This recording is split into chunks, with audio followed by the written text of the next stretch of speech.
Welcome to the Pepsi 400 here at Daytona, Foral's next big event. And we are glad for you to tune in tonight. It's going to be an amazing set of characteristics when you put the Nationwide car that's crazy loose all over the place. Got to handle it really good.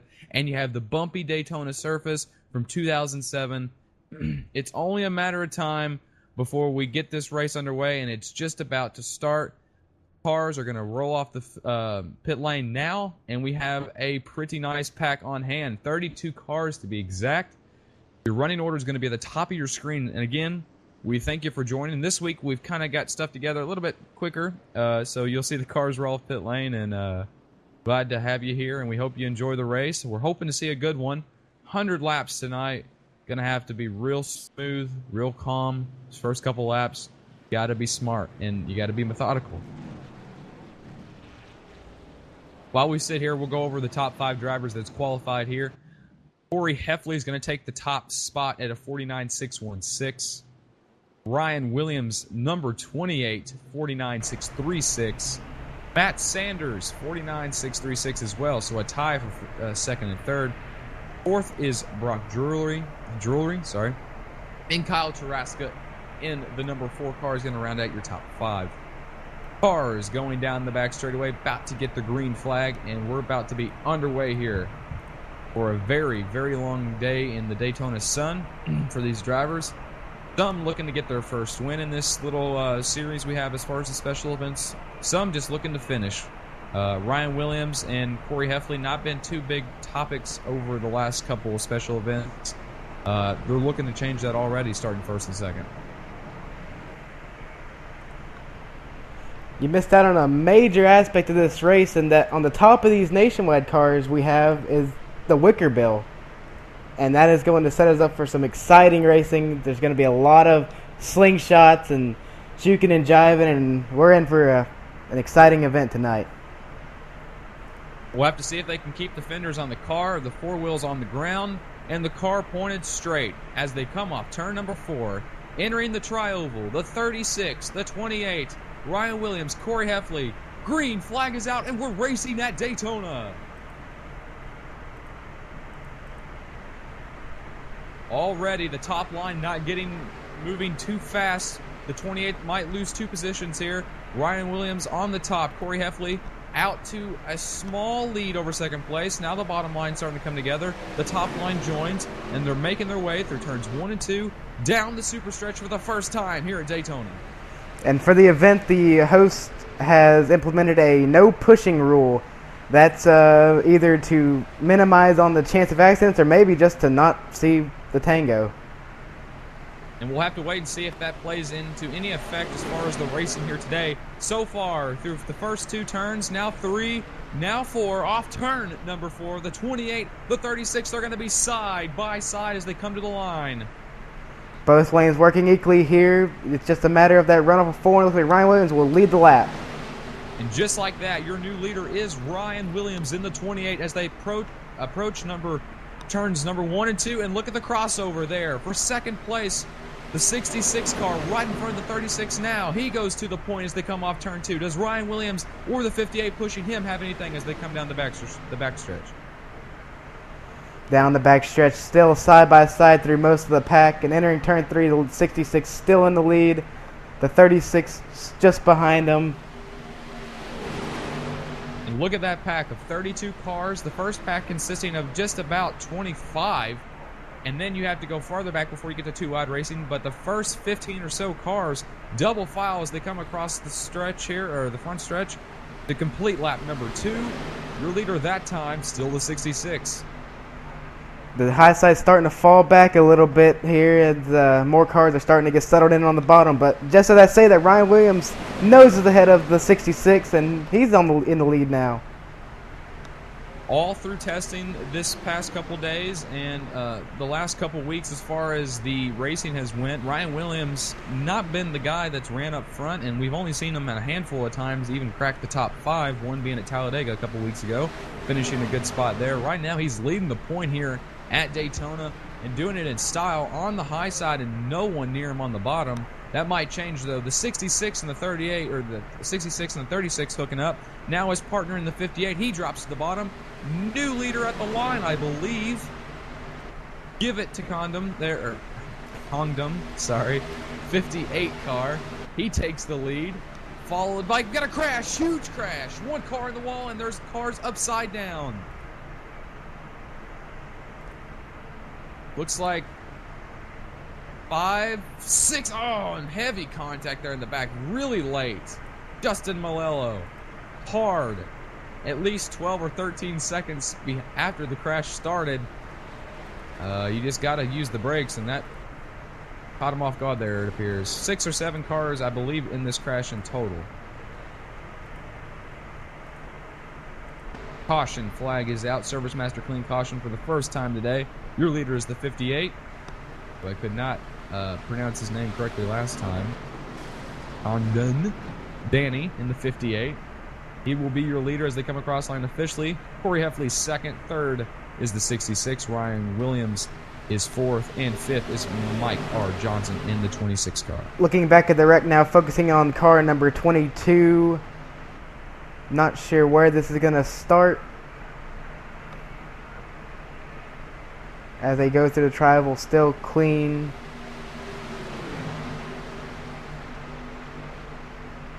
Well, that's where it starts right there, yeah. It's that pushing that I'm not sure whose fault that is. Yeah, it looks like Drake, or I'm not sure what happened, but it looks like they got nose to tail right there, and entering the corner, it just didn't stick, and we ended up with a car nose in the wall and many others involved. It seems to be that they're trying to blame Drake for this crash, but in my opinion, I can't see a reason to blame him. It's one of those racing deals. If anything, they shouldn't have been running that close together. There is a rule, and that rule is put there for that, simple fact that this stuff will happen when your nose to tail 3 or 4 deep. 5 laps in, under caution for the first time today. We'll go to a brief commercial break and be back for the restart.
We are back here.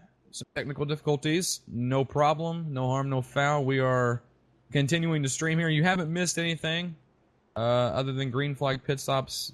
Possibly have to go back and take a look here and see if we had any. I don't believe so.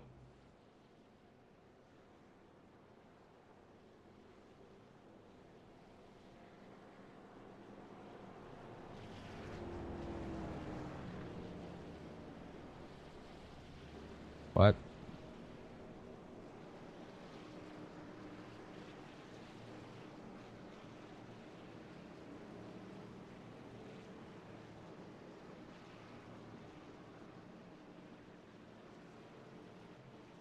Pace car light's still on the pace car, so we'll go another one around.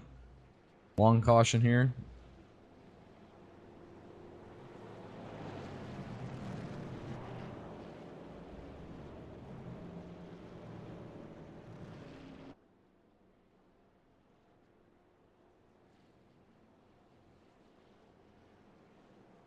Myself, I would hope that this continues to be a little quiet. I would hope that maybe they kind of learn some lessons, especially with the bumping. They're getting a little too close.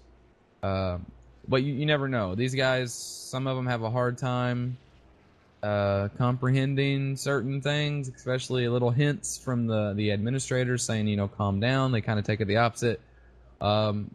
As far as it goes from here on out, I believe we'll see some good racing.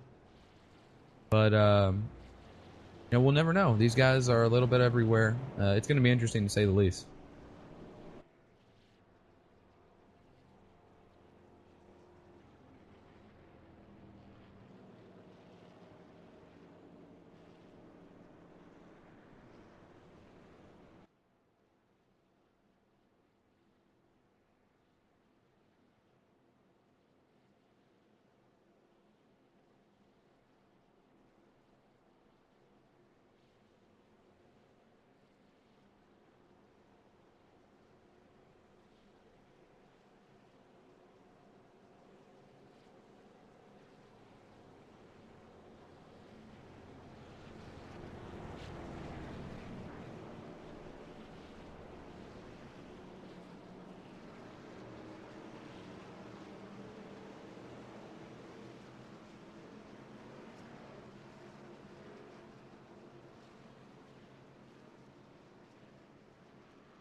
Yeah, it's going to be interesting. A lot of interesting things happening right now in this race and in this race, most definitely.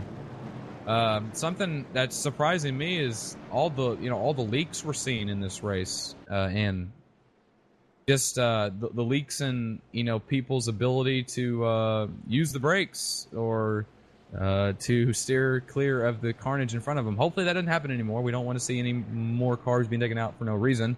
But definitely some leaks here, and we're getting a good picture of what we're going to be seeing in the next 90 laps. A good picture. The fifth, exactly. Yeah, I would most certainly say these guys, if they had a fifth gear, they'd be in it. I'm saying right now, this is some of the most real, non-fake racing we've ever seen, ever. It's legitimate. And they just changed the website. And we're about to go back to green flag racing here, and it's going to be good. Hopefully, we see some games being played here as they come to the checkered, I would presume in an hour we'll come to the checkered, but for now we're coming back to the green, and we're going to get this underway.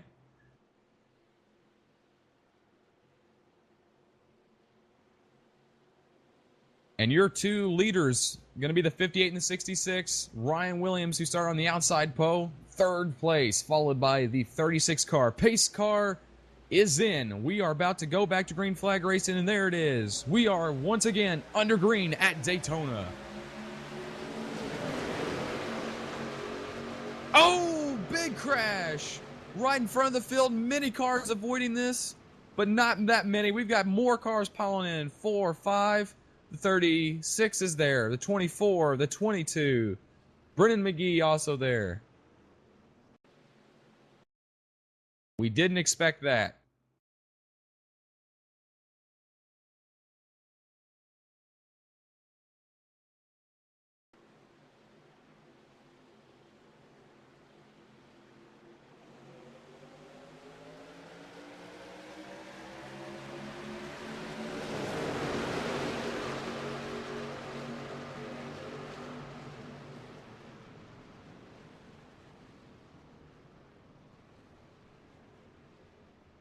You had a lot of cars trying to get out of the way, got into the cars either high or low of them, and then there was nowhere to go for them. Waiting to see official word here.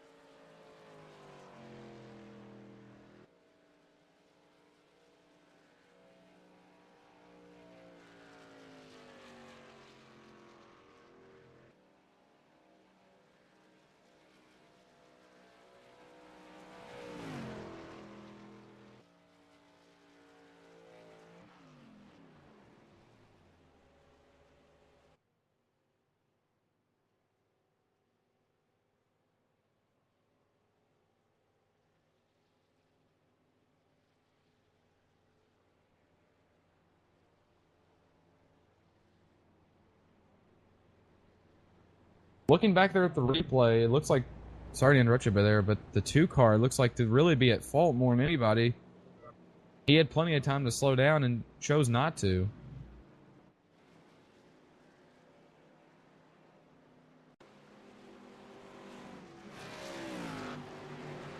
Went right into the back of the 36.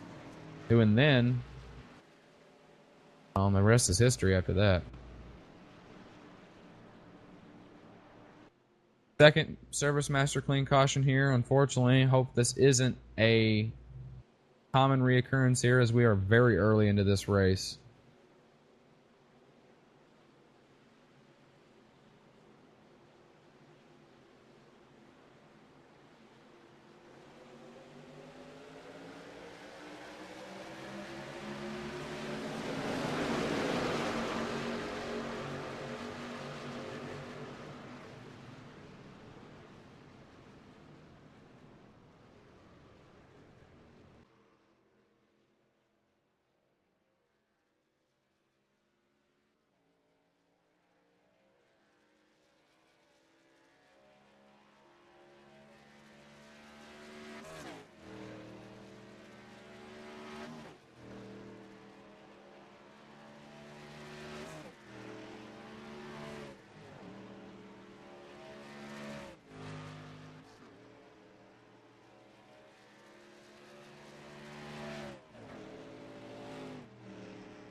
Welcome back here to Daytona after our second caution in only 13 laps.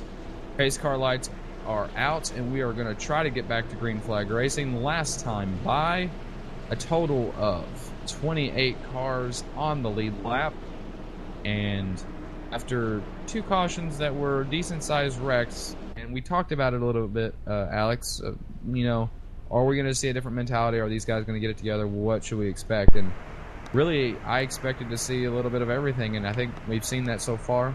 Hopefully that'll change and people get a little bit more simple-minded and start driving the car to get to the end. But right now, these guys are they're riled up.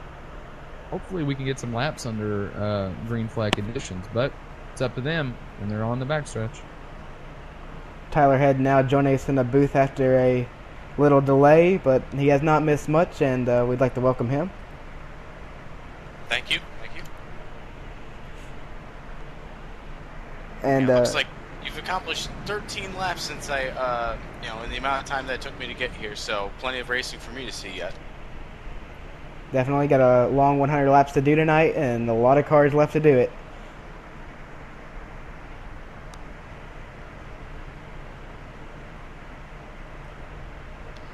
Looks like there's still 28 cars left on the lead lap, so like you said, plenty of cars left to go after this win here tonight. Pesser getting ready to pull in. Your leader is Danny Condon, and on the outside you have Ryan Williams. Waiting for the green flag, and there it is in the air. Condon gets on it and takes him down to the start-finish line and off towards turn 1. Just like that, the high line again, not playing into Ryan Williams' favor. He's on the high side, and this time it's not really because of the line, more that it's because no one behind him got going. And just like that, he's going to fall like a rock in turns 1 and 2. Yeah, it looked like he got a pretty decent start and was hanging there with Danny, but nobody behind him to get up and push him, so you see the result as he's dropped back racing for 4th at this point. We saw the same thing happen on the last restart. Unfortunately, though, the cars at the back didn't get the memo and, well, ran over the guys in front of them. That's why we're having this restart. But down the backstretch, Danny Condon still leads in the turn number 3. And it looks like that high line is starting to form. Ryan starting to make back up some of the ground that he's lost side by side right there for the 3rd position and looking for more as they come down the front straightaway. Down the front straightaway they go to complete lap number 14 at the line. Your leader still remains to be the 58, but the 66 has dropped in behind him. Ryan Williams holding steady in P3 now. Yeah, you see Brock Drury hanging there with Danny Condon. They're working pretty well on the bottom, and they're trying to pull Dylan Landry with them. Now there's 3 cars that have broken away, and then they're double file behind them, racing for 4th on back. There you go, single file for the first 3 cars, and the 4th car doubles up, like Tyler said, and right now it's pretty calm, thankfully, because now we can get some laps in. We don't want to see any more crashes, especially on the starts there. It's good seeing these guys starting to shake it up a little bit, but we're still early in this race. They come across the line. Got to be careful. The 58 leads. I know that you guys have had a couple of quick cautions here, but remember back to the first race that we held here right at Bumpy Daytona, and they ran several of the laps under green and only got mired by cautions at the very end when everybody was going as hard as they possibly could. So if they get into a little bit of a rhythm here, like it looks like they have, we might see more of that and possibly even green flag pit stops. Now, a new guy on the high line, the 11, jumps in front of Williams. There's a couple of cars in the back shuffled just for a sec. All is good back there. Now they continue to run double file for the first 15 or so cars. And now it seems that we've split it up into 2 packs just for the second. We know these guys have a large amount of draft when it comes to these cars, and every bit counts. So you'll see a lot of runs coming off the corner, a lot of big gains as they go down the backstretch. Looking back at that second pack, you'll see a handful of contenders here in some of these events. You have Brendan McGee, Jeremy Stanley, and Corey Carpenter.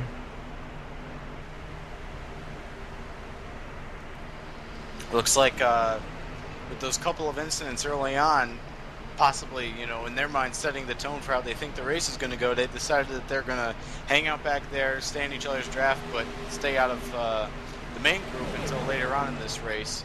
Got to be careful about that, though, because if you get any sort of separation from each other, you can really start losing the main pack quickly. And you'll really have to be relying on a caution to come out at the right time. Otherwise, you can find yourself in trouble. Back up front, looking at the leader still, Danny Condon. And now to the front of the outside row is Cody Dutton, involved in an earlier crash, but he's got it back together and he's working on it.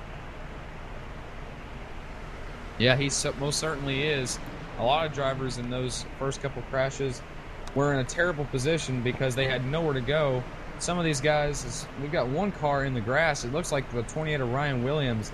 He was all the way out there mowing the lawn. But as I was saying, a lot of guys in the beginning of this race with nowhere to go kind of got put into a tough position. Now working their way back up if they have any damage that they can manage.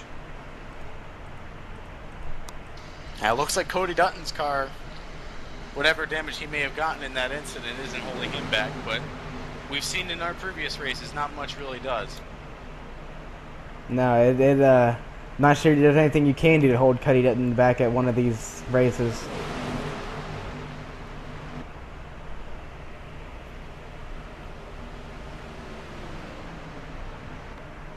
Matt Sanders now the car up front on the outside line, working the side draft a little up to the second place car now of Brock Jury. He has Drake Alvarado and Triffin Davis coming up behind him, trying to get that push on the outside line. Now he's starting to work up to the door of Brock Jury there. That's for the second position. Now he's working his way up toward the door of Danny Condon, and it's going to be close here at the line. The advantage stays with Condon, but not by much. Yeah, not by much indeed, as they go into turns 1 and 2, side by side for the lead, and a good amount of positions on back. The 36, who was involved in one of those earlier crashes, taking the advantage of the one reset they have in this race. He's moved his way back up front. Now the 9 and the 22 has something going. The 24, also one of those cars that may have used one of those resets, even though it doesn't look too good on my screen. Yeah, there's definitely some kind of damage on the front of that 24, but still seems like he's tucked up just enough behind the 22 to not be affected by it. Yeah, he's working there, running third in line at the top line as they continue to go side by side for first through, well, looks like about 20th. Something I had spoke to Ryan Williams about before the race started is he wanted to be up front and he wanted to stay up front. Through all the events he'd been a part of, he had been in the back avoiding crashes and only being a part of them at the end of the race. It seems that he's kind of went back to that mentality as he is back in that pack that is single file a good 10 or 15 or 10 positions on back. Well, you noted earlier that he was off mowing the grass. I think that might have started him, and now he's back to his old ways. Oh, one car sideways, the 13. He's going to check up the field. The 11 spins. He saves it in turn 4. And does everybody make it? Still having to gather it up on the front straightaway there, but Eric Rodman there did a great job gathering that car up, and the 13 did a good job of getting his car pointed in the right direction. We're going to go back. A good job by everybody to avoid an incident there. We're going to go back and take a look at that. Not to mention everybody that missed it. Down into turn number 3 here, looking at the 13 of Mike Taylor. And he just whips out on him, and then the 11 has to back her down, and it whips out on him too. And both of them gather it up, and we're still green. One of the better saves I've seen in a while, and as Tyler pointed out, I don't know what's better, the fact that he saved it and the other guy saved it, or the fact that the whole field somehow missed it. These cars are very aero loose, and they're very specific of where they want to be on the track, and with these bumps, you can't really do too much, and when stuff happens like that, you just along for the ride at that point. And now, what we're seeing as a result of it is we have 7 cars in their own pack, and then there's a good separation back to 8th place Corey Heffley in that number 36. So that little bit of an incident that didn't become an incident has just kind of changed the complexion of the race at this point in time. Yeah, it is definitely split up the pack into a couple mini packs now, and well, I hate to bring back history, but that's what we saw in the first race here at Bumpy Daytona. Yeah, and I hate to even talk about jinxing it, but the last time we had packs split this many times, I was saying it's not really that good, because if you have a problem up front, you have many other packs that are going to arrive on the scene in different patterns, and whether they get slowed down in time is up to them. So let's hope that doesn't happen. It has happened before, and it wasn't pretty. I was just watching Triffin Davis up in that first group coming off of turn 4, and He had an armful off of turn number 4, just showing how tough this place can be to get around at speed. I mean, you're going full throttle, but it really is a dynamic racetrack, and he was sawing at the wheel to keep that thing straight as he was coming off the corner.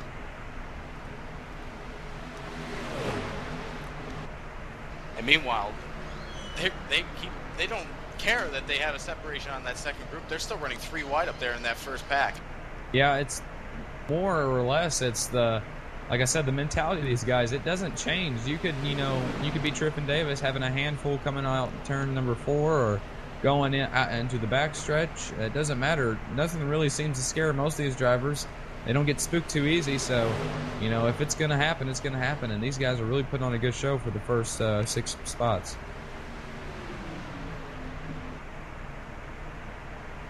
Matt Sanders out front now with Connor Babel to his outside, working the side draft, going off into turn number 3. He's got the push there, Babel does, of Danny Congdon, who's been leading a lot of this race. They're working side by side off of turn number 4. We'll have to see who has the advantage here at the line, but nonetheless, really tight racing up front. And these guys up front, they've, for the most part, been in all the events, but you really can't say they've been leading them, and now they're making the lead pack. And we can see that some of the hard racing that's been going on in that first group has allowed the 36 of Corey Heffley and the 54 of Todd Larrabee to catch up to them. There's still a good separation between those 2 drivers and 10th place Preston Boris and the rest of the pack. It'll be nice to see if these guys can make it to a green flag pit stop opportunity, because once that occurs, we'll really see some strategy and some other racing elements being played into this, because, like you said, we've got multiple packs and they're pretty well spread out. It'll be quite the show that they're going to put on here. I would presume that 2 tires wouldn't be something you'd take, but we're still early in this race, so it wouldn't be surprising to see some strategy being played. Well, looking back at the first race that we had, we saw a 2-tire strategy almost put a group of cars in a very advantageous spot over the rest of them, because the race was looking like it was going to go green to the end, and they had 6 seconds on the drivers who took 4. So depending on how this race works out, 2 tires might be a good way to go. Yeah, and I'm not sure if I can disagree with you on that one. I did a little bit of a testing myself, and didn't really seem to have any difference between taking 2 or 4 tires, especially after a good 30-lap run. It seems that when it gets down to it, it's what you can control, not really what your tires can control. The car kind of lends it to you. You you're controlling your fate, basically. I would have to think, if anything, taking 2 tires would maybe limit how your maneuverability, pretty much, how out there you could get in the final laps when everything gets dicey, how many moves you can really put on people, just because your tires have less grip. But as far as keeping pace and running your line and making ground through the draft, 2 tires shouldn't inhibit that too much. 28 laps completed here at Daytona. The night is still young, or the day rather, and 100 laps here, and we're only just about 30 in. And it's only going to be a matter of time before we start seeing some pit stops. I presume in the next 10 laps, seeing that we haven't seen any pit stops yet. I wouldn't believe that they would go any farther than 40 laps. 1 car, and it's the second place car, very sideways, and he hangs on to it. That car being the 66, and my goodness, Brock was all over that racetrack in turns 2, and that could have been big. It just seemed like the leaders were starting to calm down a bit, and the unpredictable happens. But now looking back at our next major pack, it's Jeremy Stanley leading. They've seemed pretty calm, and just a couple cars out in the second groove, but they're trying to catch up to these leaders. And there's a little gaggle of cars that's between these 2 groups, with Preston Boris, Cody Dutton, and Steve Bonesteel. I mean, they're in a position where there's only 3 of them. They can't really make up ground, but they're just kind of caught in the middle of these 2 big groups. So maybe when the second group catches up with them, they'll be able to latch onto them and make up some ground with the leaders. But right now, they're just kind of caught in the void. And this is a situation where that no push rule implemented will really take effect, because their chances are that if they were able to push, these guys could all catch right back up to the pack.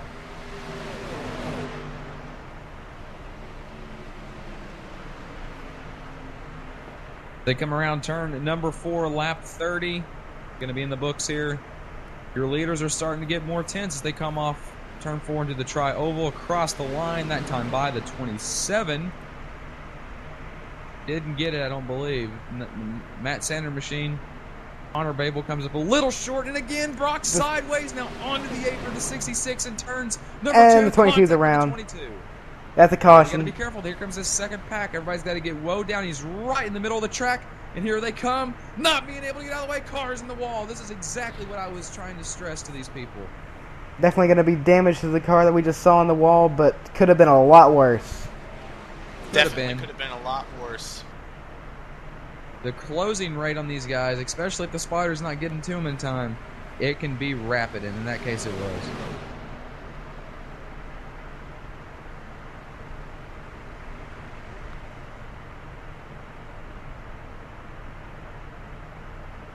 Looks like the 5 car is the one that got in the wall. Looking back at the actual incident now.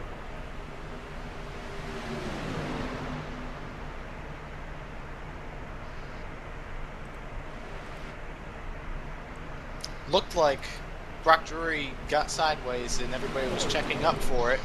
And Nick Lancaster there in the 33 maybe just didn't see that developing or didn't have the time to react quick enough. But he got into the back of the 22 there of Drake Alvarado and sent him around. I don't know how much damage Drake got. He nosed into the wall a little bit, but it didn't look like it was too hard. And then he did his best to try and get out of the way, and just a difficult situation for him. The 5 of Preston Bohr is very lucky to not run right into the back of that 22. He just comes away with... I can't say he comes away with minor damage, because knowing how the sim is, hitting a wall like that can ruin your race, but it looks like he might be able to keep on going.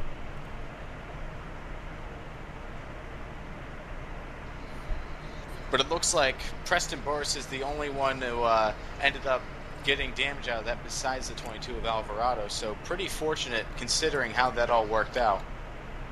This is going to shuffle things back up. This is going to get the drivers fresh tires, a tank full of fuel, and all in the same cluster.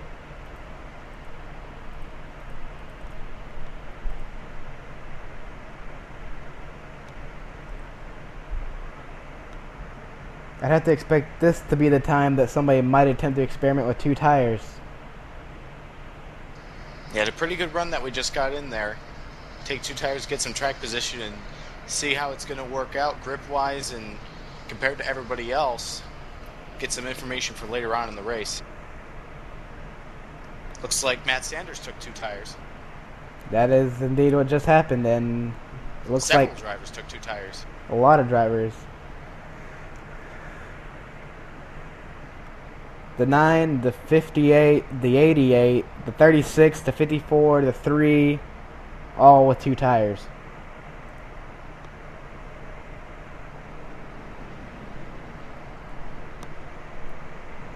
Well, it's going to be pretty hard to compare 2 tires to 4 when everybody's on 2.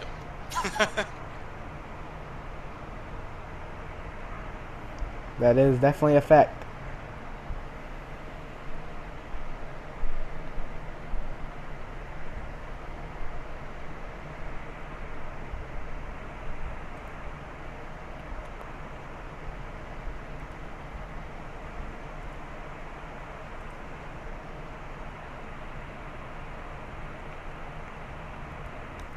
Under our 3rd caution now here on lap 33. We're going to step away for a commercial break, and we will be back for the restart.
Welcome back to the Pepsi 400K here from Daytona.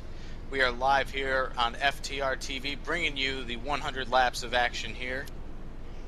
Just documenting that under this caution, Nick Lancaster in the number 33 was given one of his 2 laps back, so he is now 1 lap down.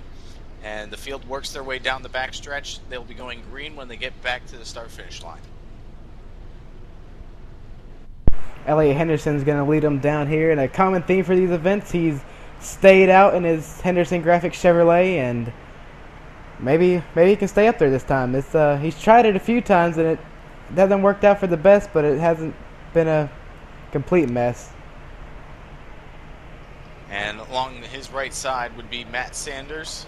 First car off of pit row, took 2 tires, as very many drivers did. On the inside of the second row is Danny Cogdon in third. On the outside of him, in fourth, is Cody Dutton. In that number 3, we all know how much he likes to get on it and make everything interesting. And rounding out the top 5 for this restart is Corey Heffley on the inside of row 3. Once again, we've got the field all packed back up. What's going to happen now? I presume we'll see some racing, hopefully under green flag conditions, that is. Green flag in the hands of the starters. Elliot Henderson, Matt Sanders leading them to the line. We're green again here at Daytona. Elliot Henderson getting a pretty good start here, but Matt Sanders looks like he might have got a better one. And more importantly, Cody Dutton got a better one, it looks like, behind Matt Sanders than the driver to his inside. So giving Sanders a good push as they head down towards turn 1. Glad to see we made it to turns 1 and 2 clean. Will we make it down the backstretch clean, though? Side by side for the lead.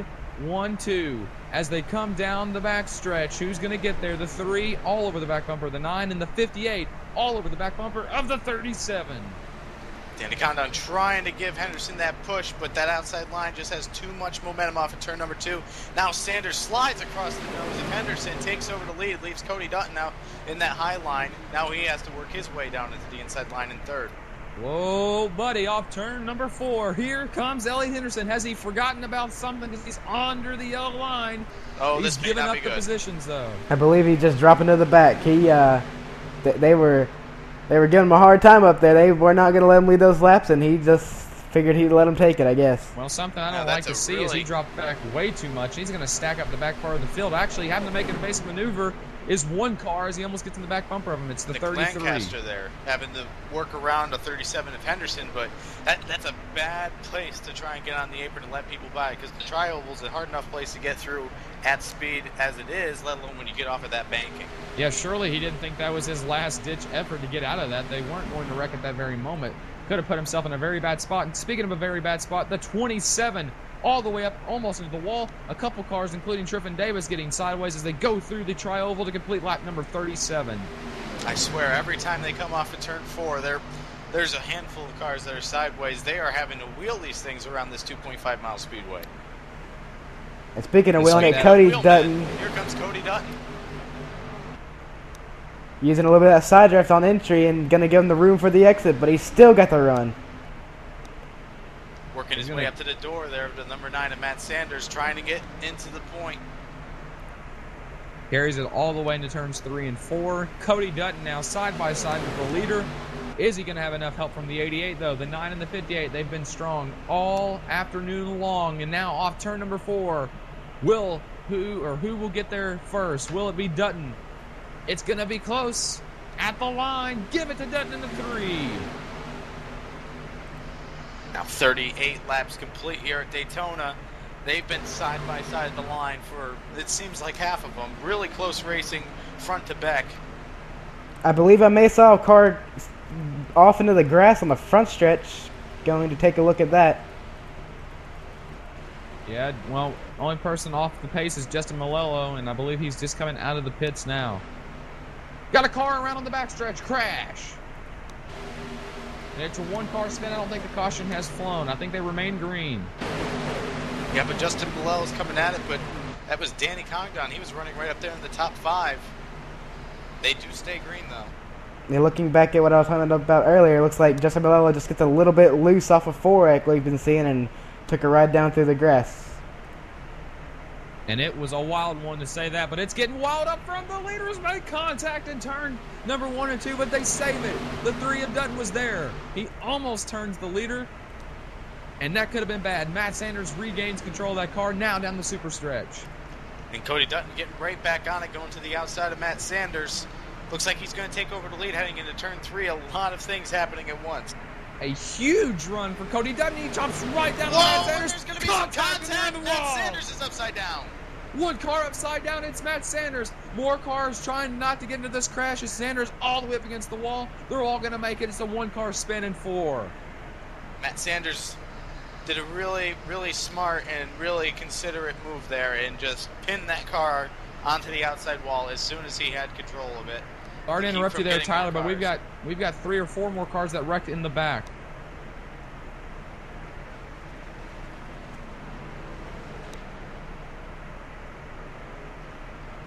And it appears to just be spins. And it doesn't seem to be any big damage, but wow.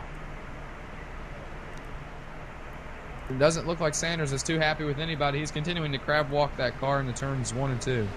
Looking back to where this all started.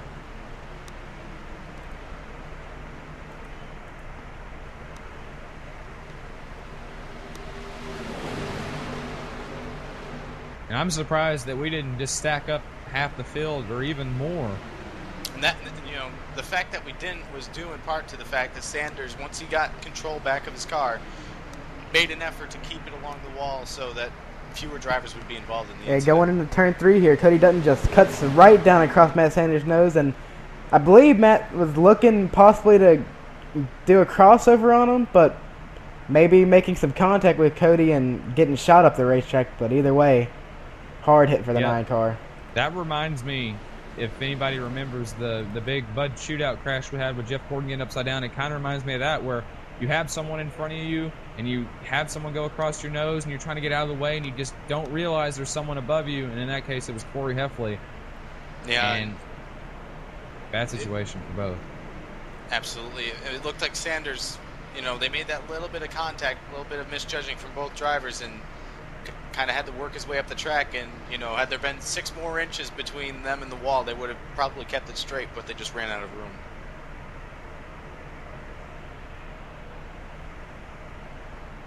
And it looks like that secondary incident in the back is being attributed to Nick DePalmo, because he's been given an end of longest line penalty.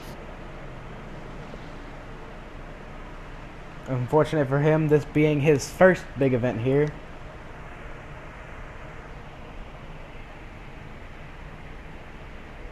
Yeah, it looks like there was a lot of things going on there. Just was slowing down for the wreck a little bit, but had a connection problem on top of that and washed up into another car and spun him around, so... interesting. Very. Last time by, we had 28 cars on the lead lap. I believe that's going to change now with Matt Sanders most likely going to be out. He did try to drive that car back around, and I believe if he did do it successfully, he might have gotten a reset. I was just about to say, was he involved in any prior incidents? Because he must not have been, because he's on track, and that car is pointed much more beautifully than it was just about 40 seconds ago. It may be ugly, but it's sure driving straight, and that's really all that matters. As long as there actually isn't any fender damage to mess him up aerodynamically, he'll be fine.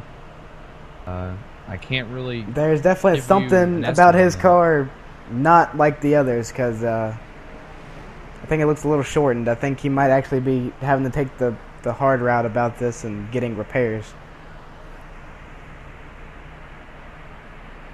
With the ride that car took, I'd have to hope that he had his reset for the sake of being able to contend in the second half of this race, but we'll see how it all shakes out. The fenders definitely look pushed in a lot more than the other cars that have not received damage.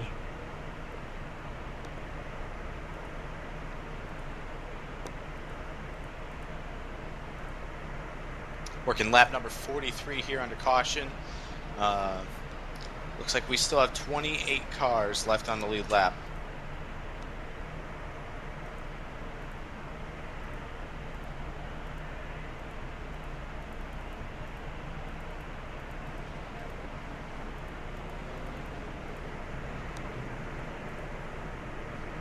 we're going to step away for another commercial break here. Pacing at Daytona under caution for the 4th time today on lap 43.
Welcome back to FTR TV's coverage of the Pepsi 400K.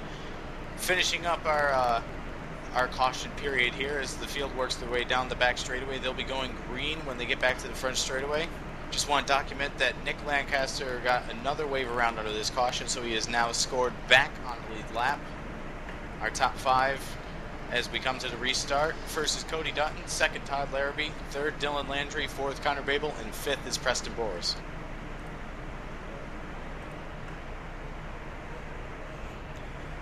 Got a bit of a run that time before the chaos. And pace car getting ready to pull in. Cody Dutton's going to lead him down.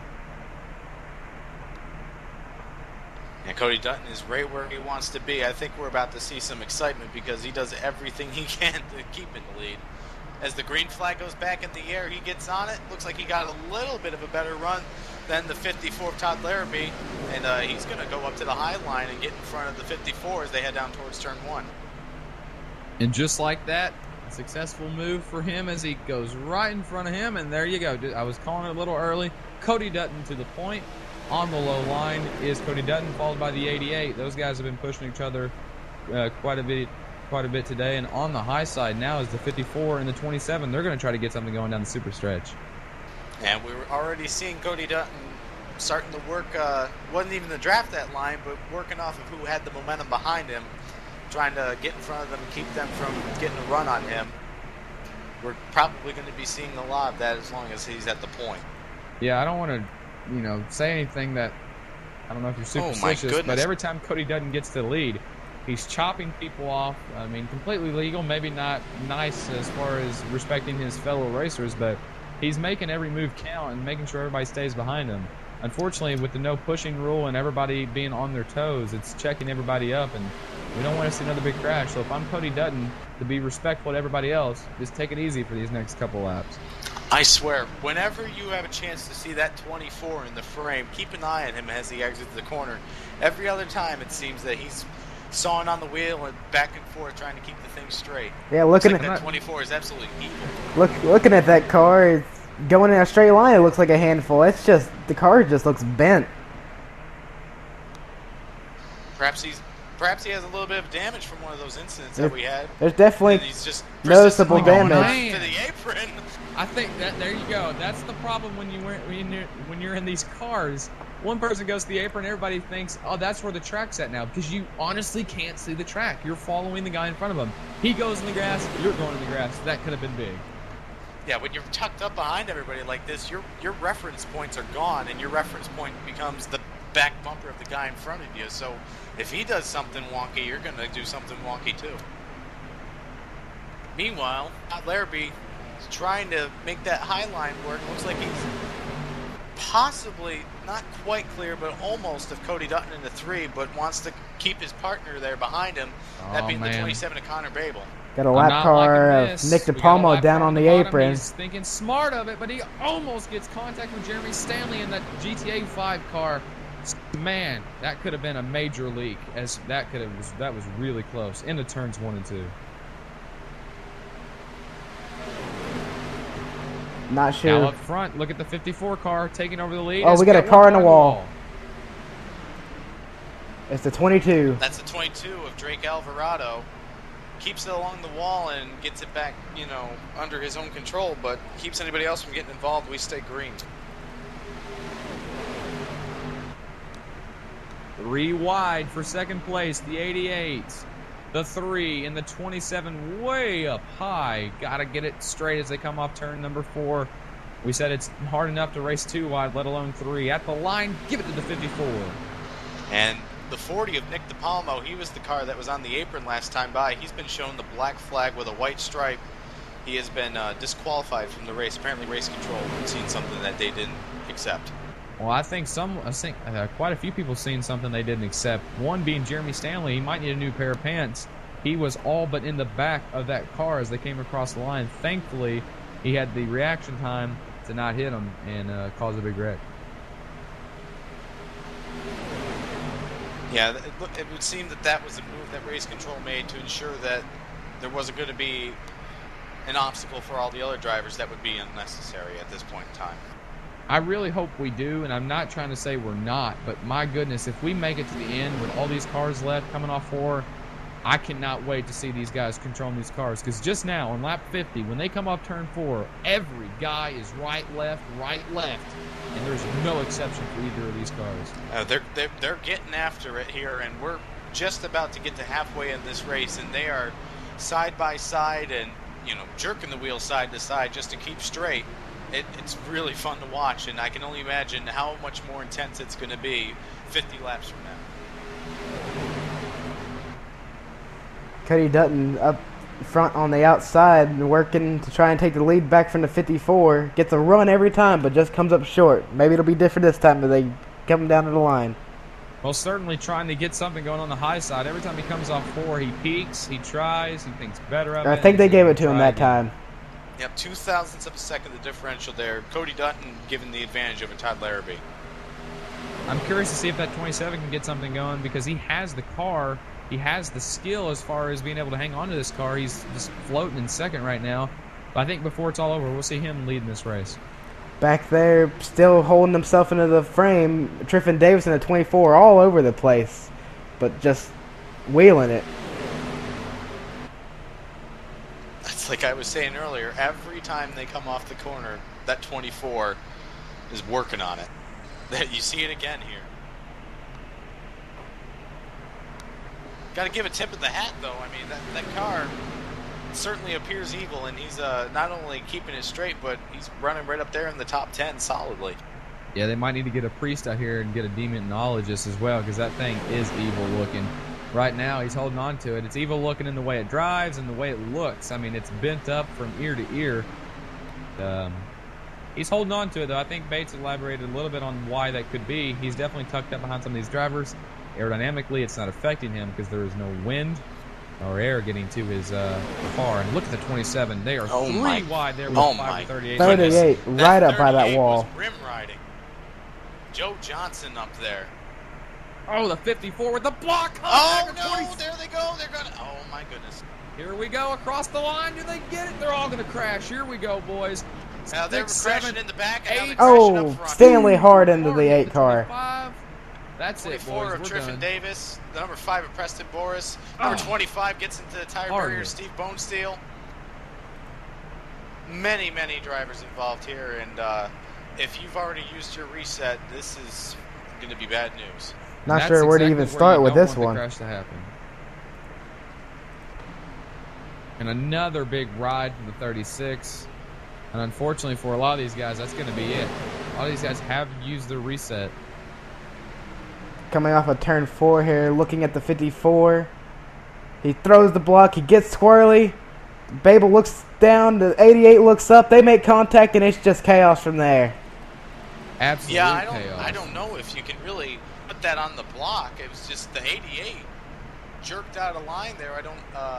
Maybe he was looking to go up the middle, and then at the last minute was starting to think better of it. But by the time he did, he had gotten into the 27 and set that chain of events into action. Steve Bonesteel ended they up were way in the back there. It was deep. going to be okay, and then drivers trying to work their way around it, 3 wide. They got into each other, and it just made that wreck twice as massive. Yeah, and a horrible hit for the Corey Carpenter machine. Or, excuse me, 36 of Corey Heffley. He went for a whale of a ride. And like you said, and unfortunately for a lot of cars, it's actually the reaction that something worse was going to happen that created it to become worse. If you look at it, the 27, the 24, they're all out in the grass, really wide. Now, these guys that are still on the track are expecting them to come back up onto the track, and the 27 did a heck of a job to not really do that. They are already 3 wide, so when he comes back on the track, they are 4 wide, and at Daytona, it just doesn't work. Looking at the wreck, breaking it down, Dylan Landry in the 88's going around spinning, and he comes back up on the track and collects probably about a half a dozen cars. But what makes this wreck so much worse is the fact that 3 cars that had worked their way around the crash, the initial incident, Preston Boris in the 5, the number 38 of Joe Johnson, and the number 9 of Matt Sanders, they're going 3 wide through the tri-oval, and they don't give each other any sort of room, partially because there's a car about to come up on the track in front of them, I was saying, and also because they're just being aggressive. Well, they were expecting him to come up, like I said. I mean, they had no doubt in their mind that there's no grip out there in the grass, and he's going to come up. And unfortunately, I think they were all trying to think, okay, we got to get out of the way. They didn't probably know they were 3 wide. Unfortunately, there's a lane up there that's left up top. If it could have been used, there's a little bit more wiggle room. Maybe they all make it through there, but instead 3 cars get sent spinning around and then go down and collect a few more cars. So instead of having half a dozen cars, we have more like a full dozen. Well, like you said, and I was elaborating, it comes down to it's aggressive, and I think if they would have all been single file at that point, I think it would have been a whole different story. I think we would have seen, like you said, at least 6 or 9 or 10 less cars than what was involved in that crash. But it continues, though. We still got cars, and we still have a race. May it be that we don't have that many cars left, but when it comes down to these super speedway racing, as far as the game goes, it's it's what the whole mentality is, and unfortunately for a lot of these guys, they're going to get involved. That's a situation there where you have to take your skills that you've learned from your rookie days in iRacing and know how to prevent an incident from happening. Like, see something's developing and get yourself out of a situation to get involved in it. And it's not that I can blame any one of those 3 drivers, because they're all just running their own race. But if any one of them backs out of that situation and just tries to slow down and work their way around the wreck in the best way they possibly can, instead of having 3 cars going spinning, we probably have 2 cars going by and then a third one that had let off. But we're just past halfway. I'd like to say that I'd be the driver that let off, but it's hard to give an inch no matter what the circumstance. It's really hard to get in the very position that you want to be in, and once you're there, you don't want to just give it right back, even if there is a wreck developing. So, I mean, it's a catch-22. You can let up and possibly miss the wreck, or you can go after it and maybe make up some ground and miss the wreck. But unfortunately, neither of those things happened. A lot of cars involved in that accident. Maybe some of them have some resets. I don't know. But we'll all have it figured out once we get back from commercial.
Welcome back to the Pepsi 400 here on FRL TV.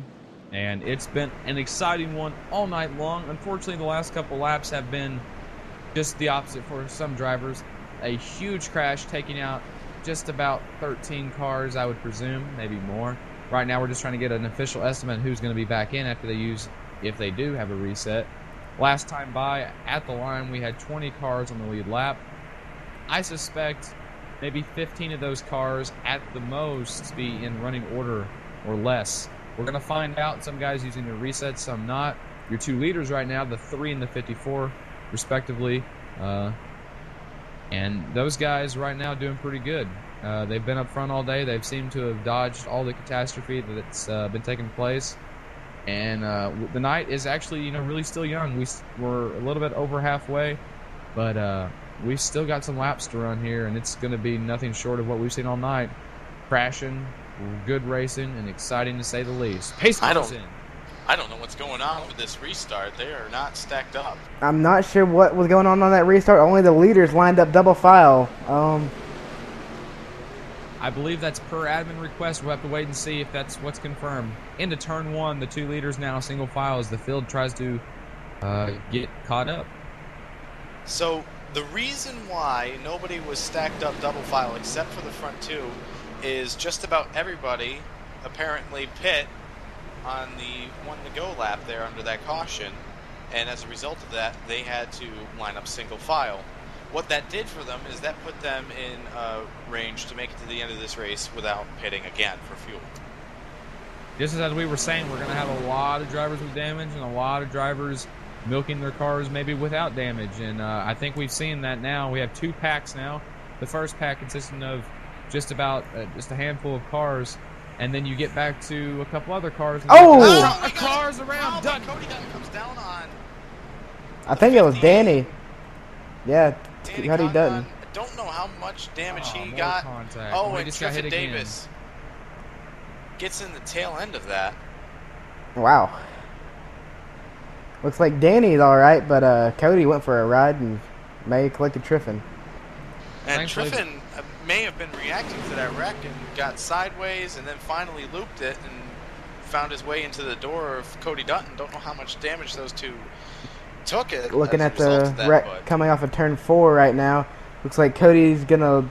Oh, he gets to the bumper to 66, and the 66 cuts down, and he just rides it. He can't do anything about it. He's stuck to him. Well, Cody is stressing that surely our leader just wasn't removed. He was. The 66 has been removed from the server. I'm not sure why. The rule is you're not allowed to push, and the only reason that Cody Dutton would have been in a position to get turned or to get hooked was because he was on the bumper of the 66. That's a wrong call in my book. I'm sorry, but that's a wrong call. Yeah, Cody Dutton just gets to his bumper, obviously makes contact, and the 66 does a power wiggle. I think that might be the action in question right now, is whether the 66 was looking to go low or if he intended on Cody getting hooked. Just had a word with race control, and the admin in the booth called that incident on Brock Drury. I don't know in what way you could put that on him. I mean, he's in front of this as it develops, but with it being placed on him, that was his second incident of the night, and that's why he was removed from the server. But I don't know how that call could be made.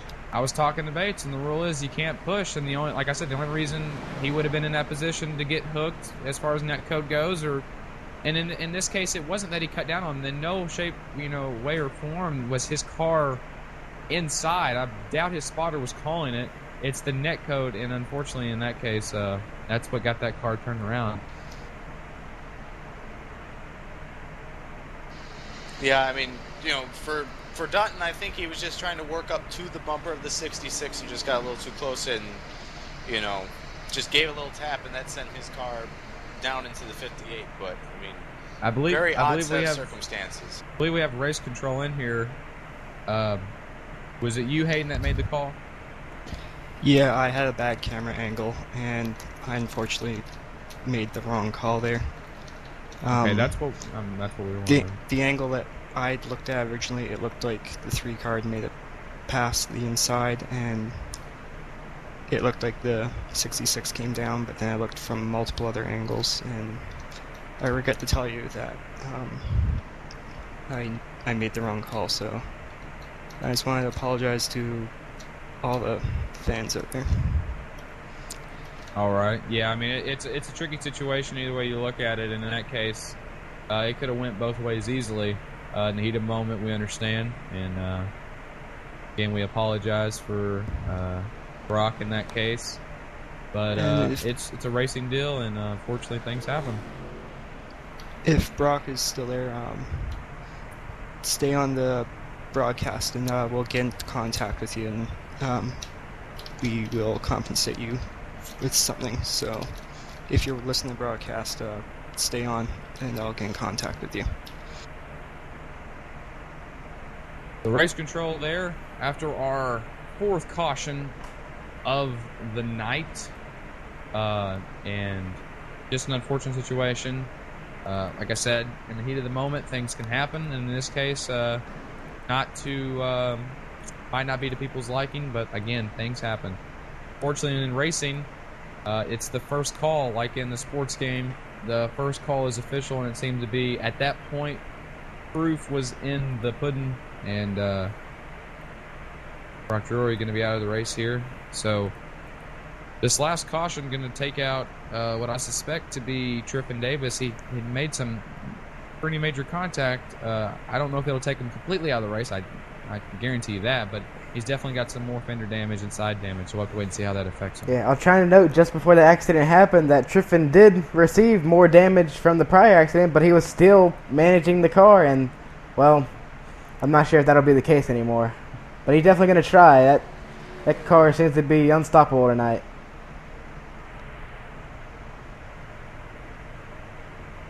Race car lights are still on, so we're going to go a couple more laps around the track.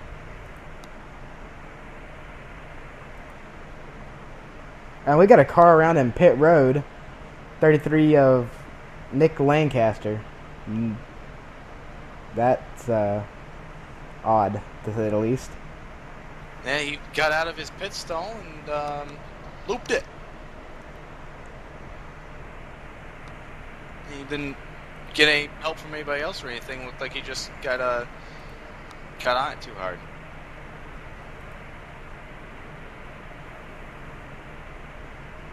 I guess times are tough in that battle for 16th position here on pit road.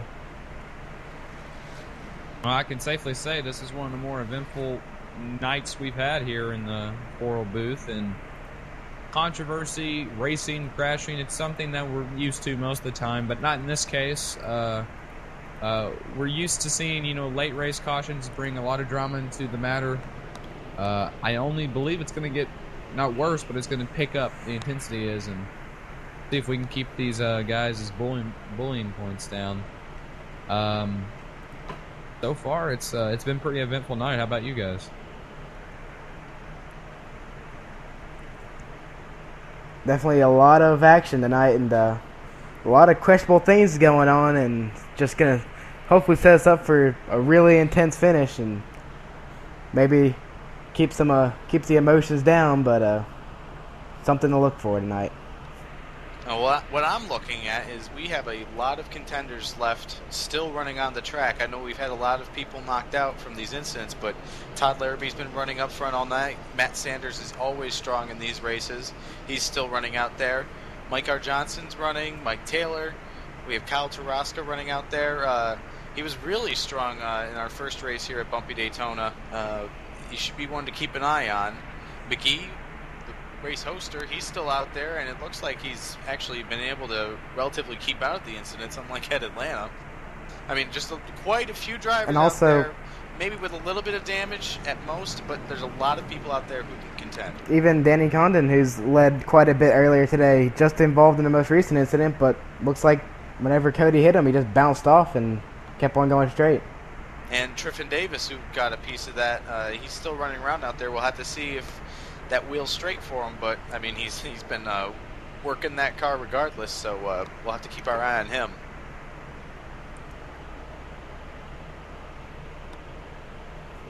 And Cody Dutton has stayed on the lead lap after getting repairs. I don't know how much damage he happens to have on his vehicle, but we know that he'll try and charge towards the front regardless. It's like Triffin Davis feeling out his car, just seeing what he might be able to do with it.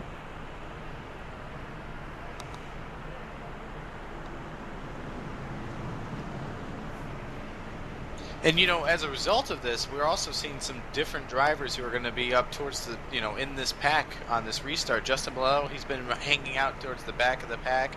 We also have Brian Green in the 06. Elliot Henderson, we saw him stay out and then immediately go back to the back of the pack. These guys are all going to be up here in this, group of the top 15. We're going to have to see how they work in the draft, or if they, what they can do with it. Pace car pulls off. We're coming to take lap number 65. Green flag is in the air. Todd Larrabee gets the jump on Sanders. Sanders is going to work his way to the bottom line. They're going to go 1-2 and then double file from there towards turn 1. Matt Sanders with a good run into turn 1 right behind the 54. They both get a gap on the cars behind them.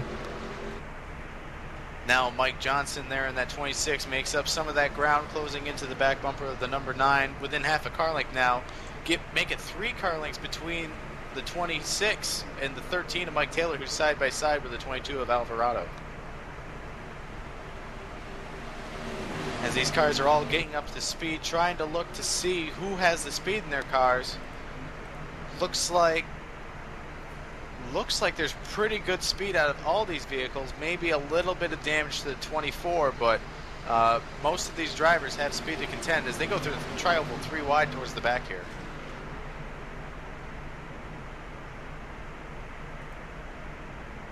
Yeah, I'm not sure that Triffin Davis has the car to keep up anymore. Just that one last hit's probably taking it out of contention. Well, now he works his way up to the back bumper of the number 3 there of Dutton, and now underneath of him, so maybe just had a bad wiggle or, got shuffled out of that draft, but we'll just have to see how it all works out long term. Well, that's going on. Their second little cluster is caught back up with the leaders, and they're going to look to the outside. Looks like we have 10 to 12 cars here up in this main pack, being headed by the number 54 there, Todd Larrabee. Matt Sanders still on his bumper, and Mike Johnson running as they were at that restart. And they're single file through the first 5. Then Drake Alvarado's the lone car on the outside. Now Nick Lancaster peeks outside, but back to the inside line. Running nose to tail here at the front.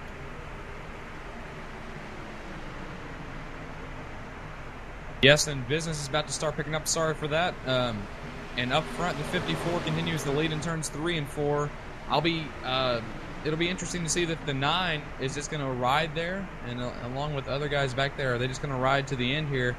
We're closing in on the go time, but it's still too early to make any moves to make a difference in the end. So it's the waiting game now, but how long? This is that period of the race where you got just over 30 laps to go, and really, if you're in a position like the top 5 are in right now, you can win from there on the last lap. So just keep your cards in hand and have them at the end.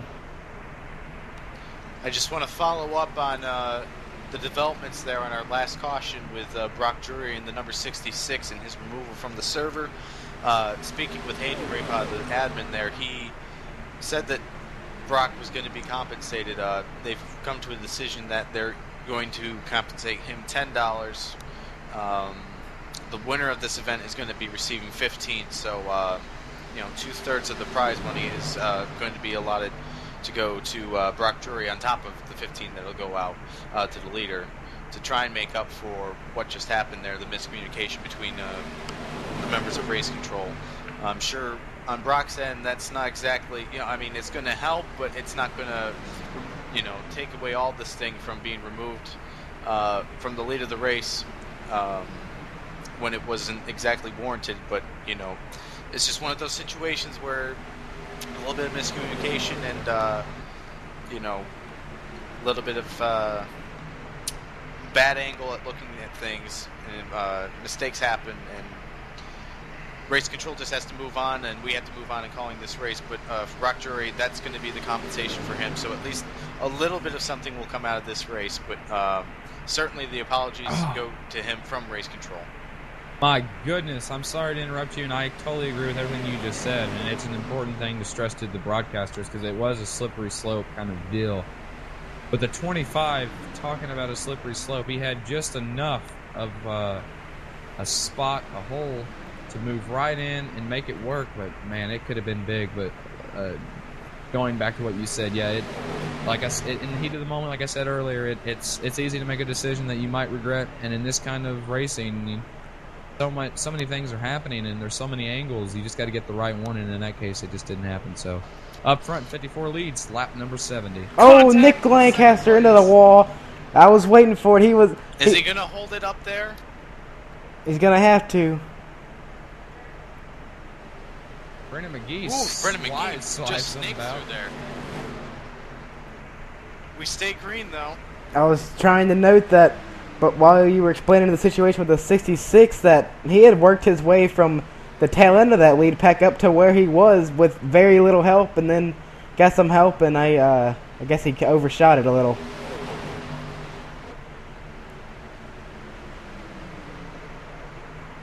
Side draft a major factor here in these cars at this track. Coming across the line to complete lap number 71, your leader is going to be... Give it to Kyle Tarasco. I believe that's his first lap led today. He's been a major contender in these super speedway events we've been having, and he's to the point now in a tribute car. Kyle Tarasco's teammate in most of the races we've done here, Cody Dutton, not in a position to really do anything tonight if he's even still racing. And he is 12th place. He is definitely out of the chance to win the race because of the damage he has received. But Tarasco looking to do it by himself. Doesn't have that many friends up there as they're shuffling as they come around turns 4 into the trioval. Complete lap number 72. You know, I'm not so sure that we can write off Cody Dutton just yet. I mean, he's kind of with a bunch of cars that have strung out and broken away from this front pack. But I don't think that he is necessarily slower than everybody else. I think he just got worked out of the draft. So if we get everything reset here, we might see him able to do some work because he's keeping with Brendan McGee, and Brendan McGee's car looks to be pretty clean. Low car in the bottom, not going to be in anybody's way. That is the 36, just getting around the track trying to finish this race out. This Corey Heffley involved in a few accidents today. I guess that once you're this far, you just don't quit. But I just want to revisit what I was saying there before we had a little bit of, some action there on the track. Just finishing what I was saying, race control and all the members that are a part of it, they're going to, they're trying to make the best out of a situation that, obviously they don't want to have, but unfortunately it is a situation that they do have. And they're just trying to make the best out of a bad situation. And after this race, they're going to reevaluate their procedure for reviewing incidents and making calls on incidents and assessing penalties, and I'm sure that they'll come back to our next race with a better system, and it'll be a better process for it. Yes, most definitely, and I'm glad that we still have a race here to call. That didn't really hamper too much of the race other than taking someone out that had a valid chance to win a race and was in the process. It's almost as if you look back at the NASCAR controversy they have going on now, a person in the spot to win the race and even get more than that taken out by really a third party happening. And it happens even in the sim racing world, things that are not in our control and maybe in someone else's, even if it's by mistake, it happens. And we're hoping that no hard feelings.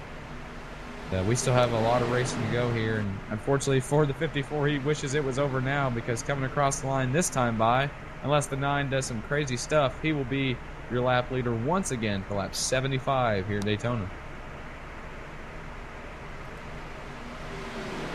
The 54, our current leader, has led the most laps today with 22.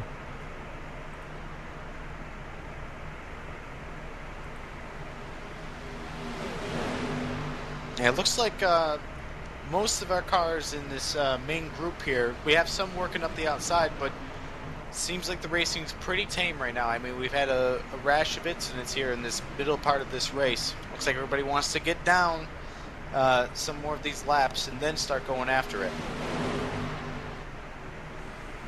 While the pack is somewhat tame, we're going to go to what should be our final commercial break here from Daytona.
And we are back here at Daytona, and we have a massive incident. just crashed.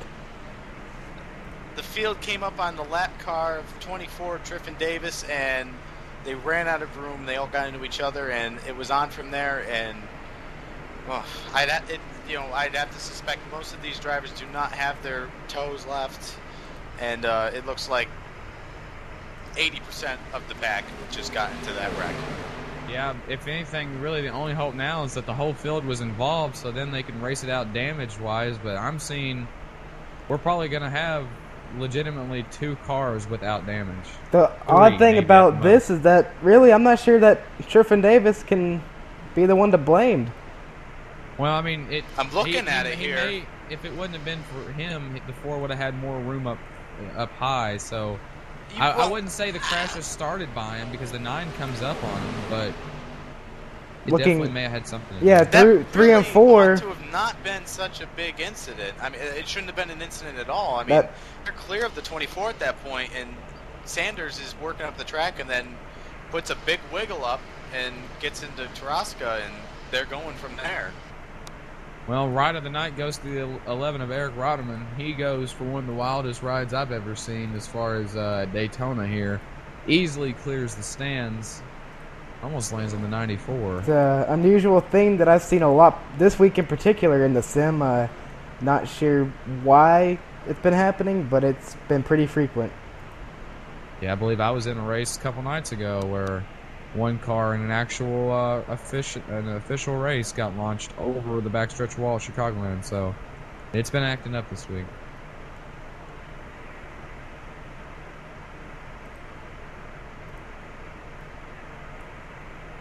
And once again, we're reminded how just in 5 minutes, I mean, we were only gone for commercial for not even that, maybe 2.5, if that. Just like that, we lose basically our whole front pack here. The only ones that snuck through are the first 2 cars, well, the 54 and then the 3 of Dutton. Then you had some cars in the back that were just lingering around as well. And it looks like right across the line last time by, officially 17 cars in the lead lap. Not sure how many of those have resets that were just involved in the crash and or are going to be able to even drive these cars. Well, I will say that the 4 of Kyle Tarasca, he gets hit by Sanders and ends up getting up into the wall, but doesn't get any more than that, so it might be salvageable for him as far as being able to run a competitive speed. Looking at him in the pits right now, going to see how long he stays in there, maybe to get an assessment of how much damage he actually got from that.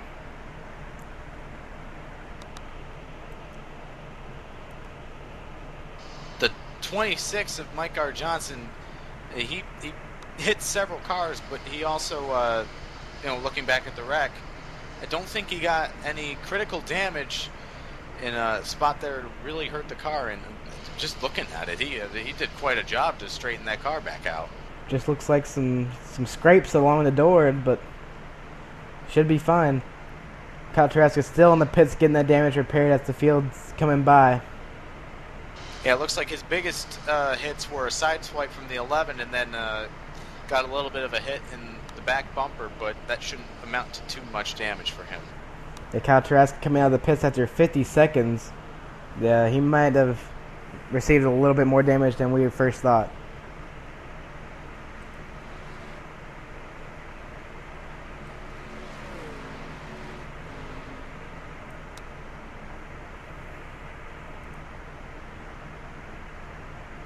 "20 laps to go now, under our 7th caution of the night. It's been a total of 18 lead changes.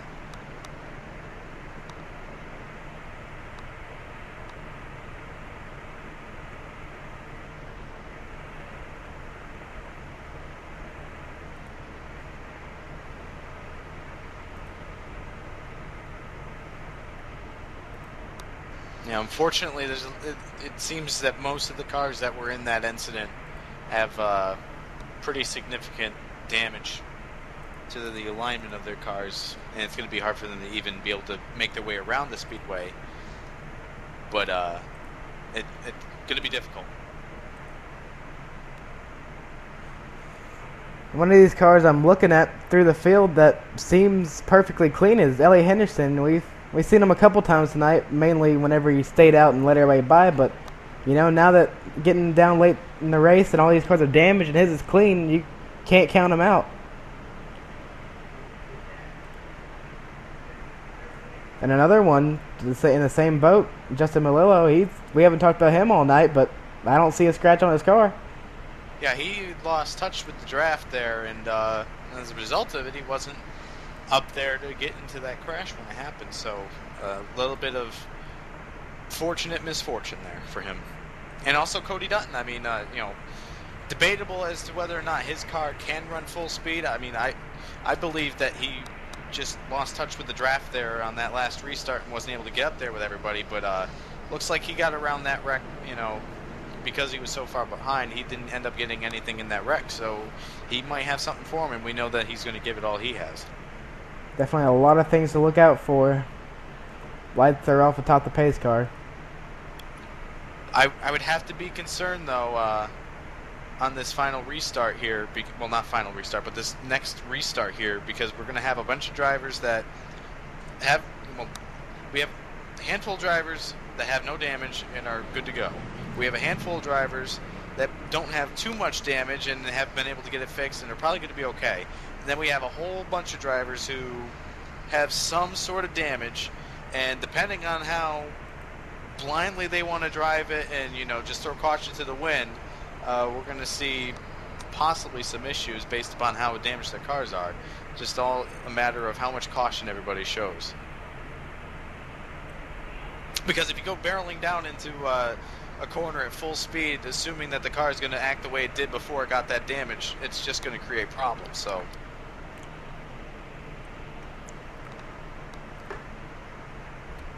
Cody Dutton lines back up in the 3rd position. Not sure where he might have been, but maybe a little bit of a personal issue, and the officials have let him take his spot back.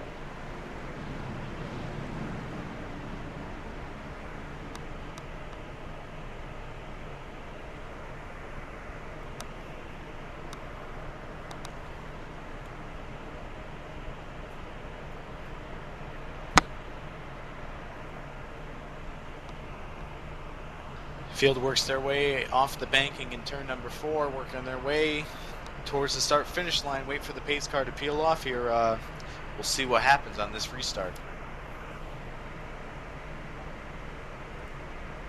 Pace's car is in. Field stacks him up, and looked like the 06 there, Brian Green, was ready to go before the 54 had the check up, so he didn't beat him to the line, and that allows the 54 to get a good jump. Now we will surely figure out who's got the car to even make it and get it up to speed, and who doesn't. Into turn one already, you already know the 54 is going to have hardly any damage at all. The 3 is going to follow in his tracks, along with the 33. So those cars on the bottom now, down the super stretch. Here we go. And it looks like we have a cluster of about 8 cars here that are trying to make speed. Just going to have to see if they can sustain it as they go 3 wide into turn number 3. Brian Green in the 06 goes to the point with a good push from Drake Alvarado in the 22 and the 30 of Davey Scoble. Oh, wow, Yeah, the 30. It might have been too good of a push because they were all over the back bumper, and off turn number 4, they got to be careful. Contact, one car in the wall, and that's Drake. He gets into the wall, but he keeps it on Wow, track. a power move by Cody Dutton. Puts the door to the 06, and he takes the lead. Yeah, with help from the 54. And he's got to make sure he's not pushing him the actual bumper of that car, because that is illegal. And they got to be careful. They don't want to get caught at the end of this race. Now we're seeing the number 54 there, Todd Larrabee, going to the outside of Cody Dutton. And Cody Dutton off the pace there a little bit on the inside line, or just without help.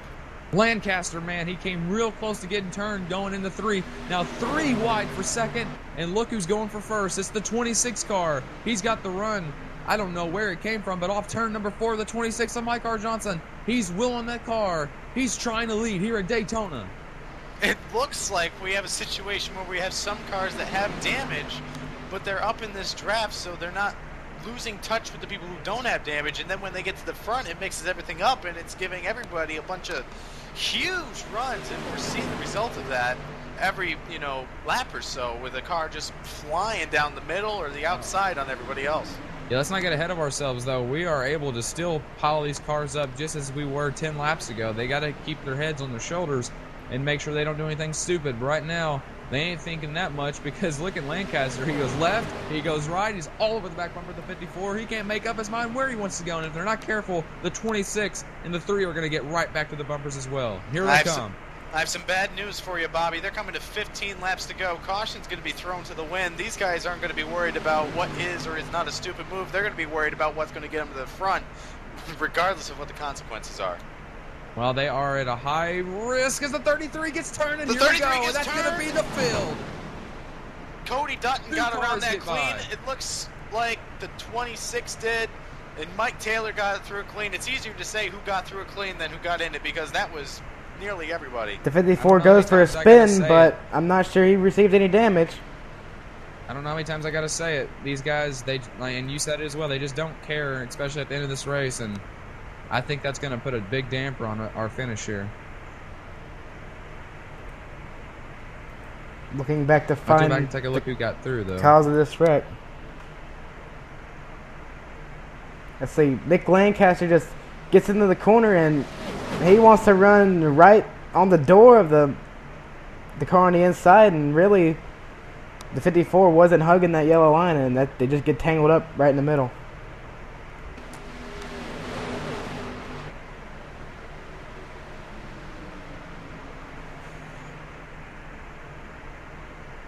It appears that it looked worse than it actually was.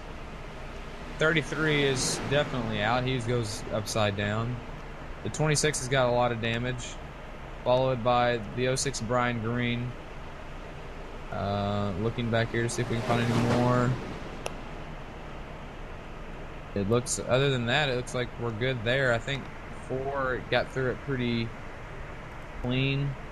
That's confirmed. He did. The 54, as long as he didn't do anything to that suspension going over the embankment, he'll be fine there as well.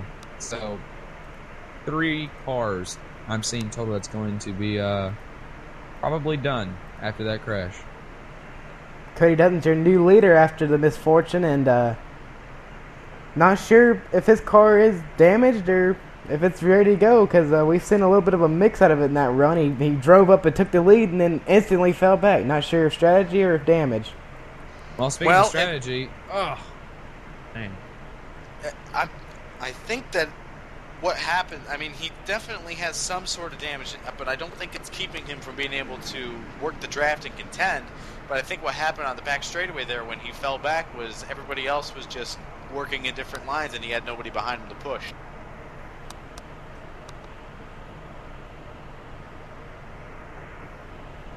A lot of different factors coming in here late in this race. Coming up on 10 laps to go. We're going to go to a commercial break and come back with what hopefully will be our final restart.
make it Tyler.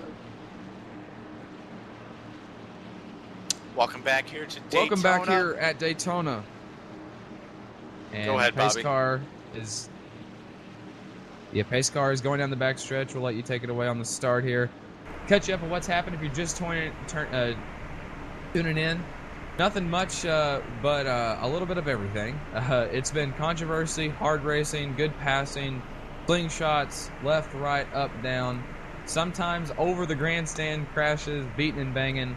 All in all, we're getting down to the last 10 laps of the event unless we need to go into overtime.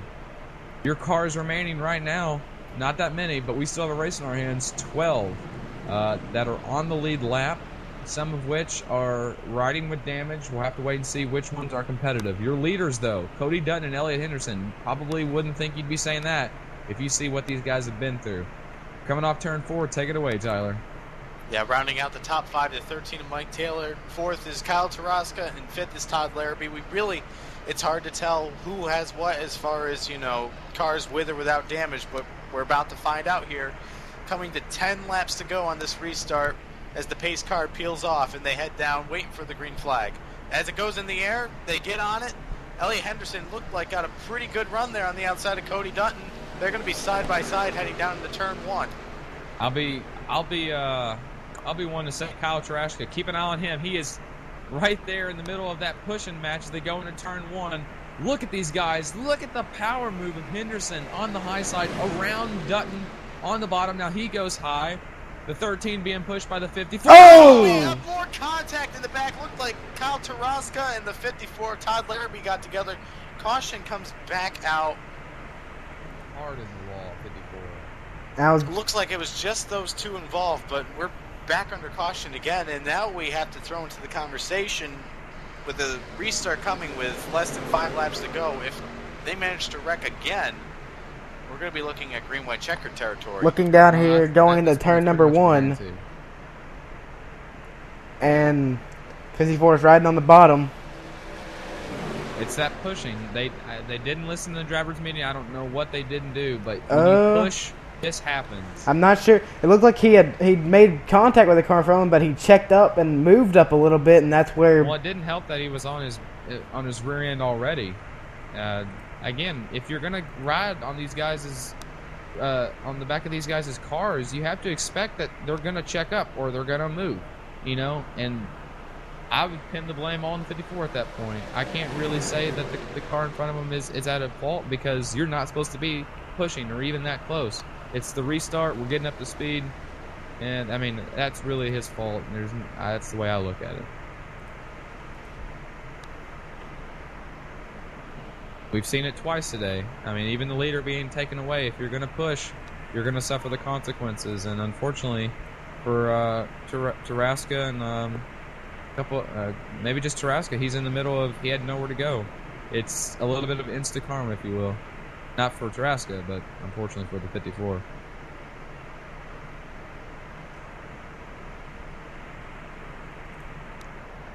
He is retired from the race after that incident. Your leader is now. Be interested to see Elliott Henderson. Sorry, Bates. And I was going to say before that accident happened that Elliott Henderson has gone from, on one restart, dropping back from the lead because he didn't want to be up with all the action at that point in the race, to now taking it on a restart with 10 laps to go. And with how that worked out, I mean, it's a good thing that he did take it at that point in time, because now he's going to be in control of the next restart, and how well you do on this final restart might determine where you finish in the race. And you can only do a better job of it when you're the one controlling it. And I was going to point out that on that restart, the only really no damaged vehicles left were him and the 54. All of the other cars on the lead lap have gotten some kind of damage to their vehicle, and now that just leaves us with the 37 of Henderson. I'm interested to see how much damage Kyle Taraska has. It looks like he's making multiple pit stops under this caution. Got a good piece of the wall again there on that incident.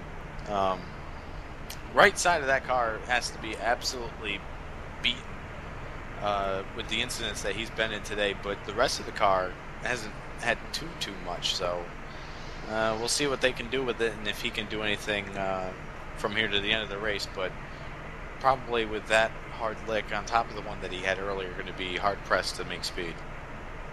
But we'll see how it all works out.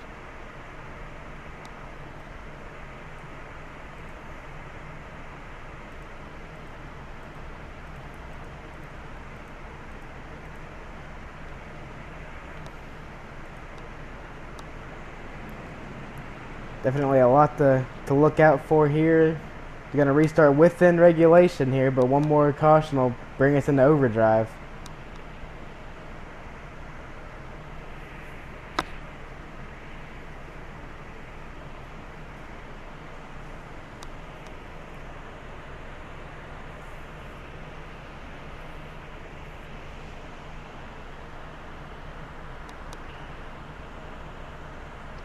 Brian Green also is getting a lot of service on his car, the 06 there.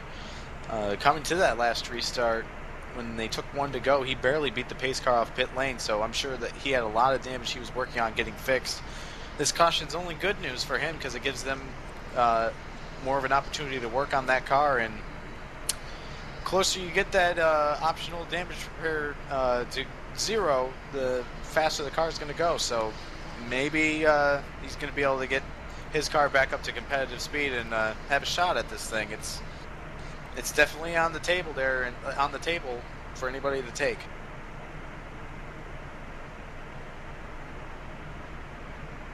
Expecting to get the one to go next time by. Elliott Henderson still your leader with Cody Dutton in second.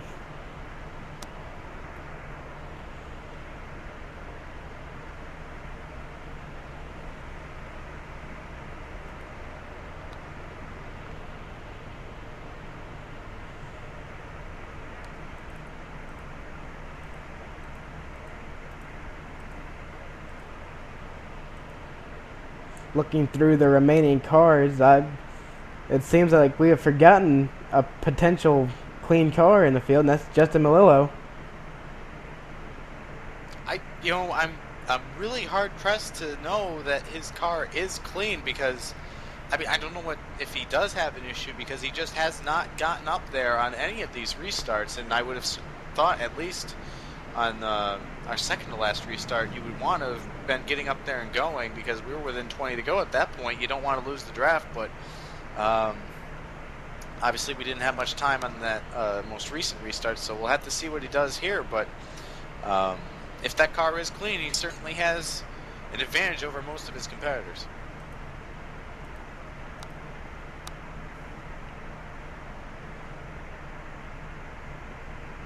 Will be interesting to see what some of these guys can do now that it counted last time, but now this is where all your money comes from. We're showing 11 cars scored on the lead lap. It's hard to tell how many of those cars are going to be able to go at a competitive speed. Although I do want to note the 32 of Brandon Hoff. I haven't seen him get into any major incidents. He's sitting there in 10th. He might have something for this. Definitely someone to look out for. Haven't seen him for most of the race. Maybe that's why his car's clean.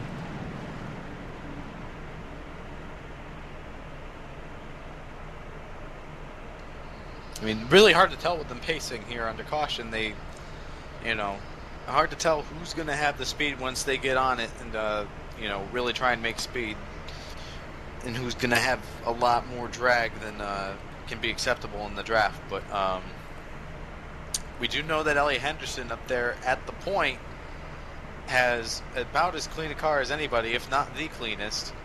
And we know that the driver to his outside has been in a couple of little scuffles, but has the determination to make it work. So it's going to be very interesting, not to mention with everybody else in this top 10 here, to see who comes out on top.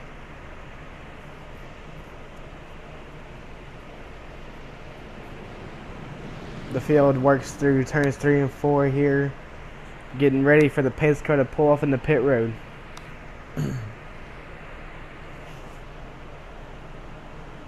Just Give you a quick rundown of the top 10 here. First, Elliott Henderson. Second, Cody Dutton. Third, Mike Taylor. Fourth, Davey Scoble. Fifth, Matt Sanders. Sixth, Mike Johnson. Seventh, Jake Alvarado. Eighth, Brendan McGee. Ninth, Justin Malello. And 10th, Brandon Hoff. And the last car in the lead lap, running in 11th, is Kyle Taraska. As the pace car is going to make that left-hand turn down towards pit lane, we're going to come to the restart with 5 laps to go. Let's see if we can keep it clean as the green flag flies. Who's going to get it? 5 to go. Elliott Henderson, Cody Dutton, and a handful of others with or without damage. At this point, it doesn't matter. You got what you got, and just showing there. Cody Dutton and Elliott Henderson getting real close as they enter turns 1 and 2. Yeah, Dutton got about as good a restart as he possibly could. Almost looked like he was the one controlling the restart because looked like he had a little bit of a fender up on the 37 there coming to the line. But nonetheless, a really good restart and now a really good run down the backstretch. Yeah, such a good run that he almost lost it going straight. Dutton and Henderson side by side down the super stretch once again. Next time by, 4 to go. Look at Henderson, side draft all over him in turns 3 and 4. No one has got the advantage. Right now, the 37 kind of pulls there. He loses a lot of speed, Dutton does. Out of turn 4, Henderson slides and saves it. Looked like he wanted to shut the door there on the 3 and just couldn't do it because the 3 had gotten back up to his right rear fender. Now Dutton takes the advantage at the line, trying to get clear as they head down towards turn 1. Turn 1's going to get busy. It's about to pick up. Look at Dutton. He goes low. Is he going to leave Henderson and Davey all out there to dry? He does. Look at Henderson. He doesn't want to give up the lead yet. Out of turn number 2. A little bit of delay there on the network connection. They siphon it out. The 37 to 3. Now they go 3 tail. wide. The 26 goes up the middle, and look who's following him there. The number 51 of Justin Malello. And the 37's going around. And that was all he's lag. Disappeared.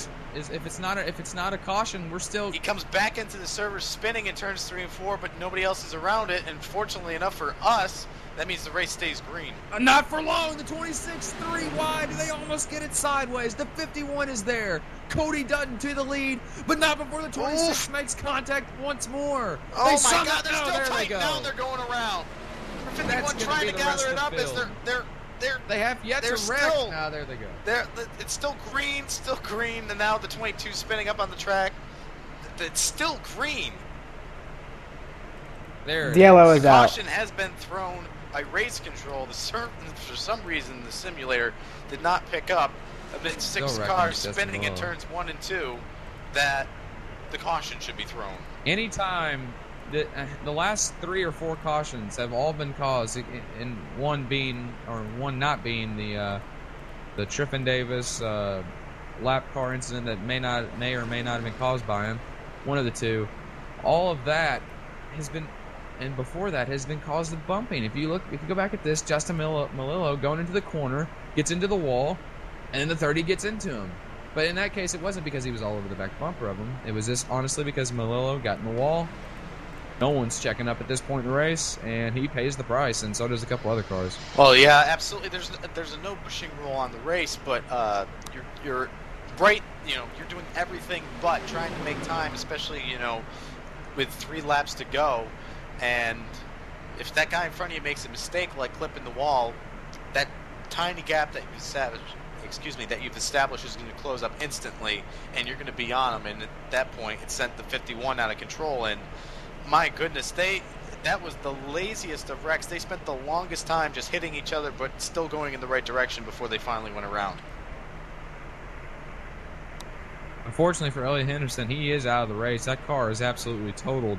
In the midst of his network connection going bonkers, he ended up upside down multiple times in turns 3 and 4 in heavy contact with the wall, and it completely just destroyed that car's suspension. And I don't know if we've mentioned it yet, but the field is coming around at this point to take lap number 100, the last scheduled lap of this event, as some cars are going to duck onto pit road. Most likely, yeah, they're all getting damage repair, I'm sure. That's interesting because, at this point, everybody's got a little damage. If you're Cody Dutton, why not jump on pit road? I can tell you why, because you want to be in control of that restart, and you want to be in front of all the mayhem that's going to be behind you with drivers with broken cars trying everything they can to get up to your back bumper. They're going to be getting into each other trying to get to you. So better off watching it happen in your mirror than trying to work your way up through it. If I'm not But mistaken, nonetheless- we're going to get 3 attempts at this green-white checkered, correct? Yes. I'm not sure we'll make it. I don't think we'll have enough cars if they keep racing like this to get to the 3rd green-white checkered. Maybe you're right. Maybe Cody is the smartest one of the bunch because, honestly, I don't see us making it a lap if the mentality and the way that these guys have been racing all night continues. So he's in the prime spot. It'll be interesting to see how it works out. That's for sure.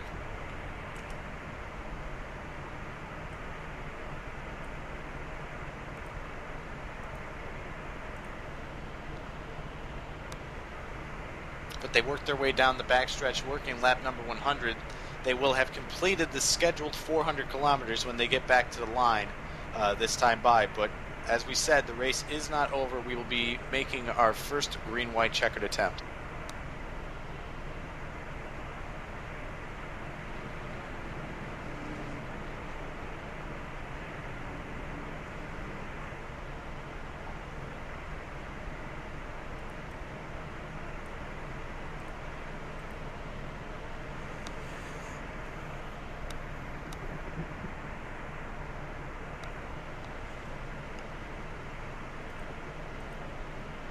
Just want to document that as a result of that incident, it looks as though, well, not yet. He was communicating that he was retiring from the event, but the 51 is still on pit road, possibly getting damage repair. Maybe he's seen some hope and is going to ride it out, but we'll have to see what he decides to do before they get back on green. Yeah, it looks like he definitely gets some damage repair in the pits for 40 seconds already.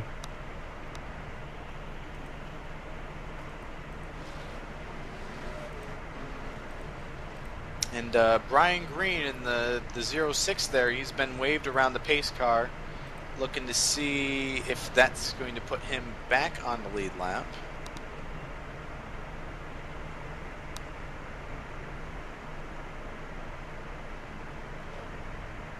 Nope, he scored 2 laps down at this point, so that'll put him 1 lap down. But should we have another caution, he'll be the beneficiary and back in this thing. And as I was saying on that last caution, he's had plenty of time to get that damage repaired, so if he gets the opportunity, he might have something for him.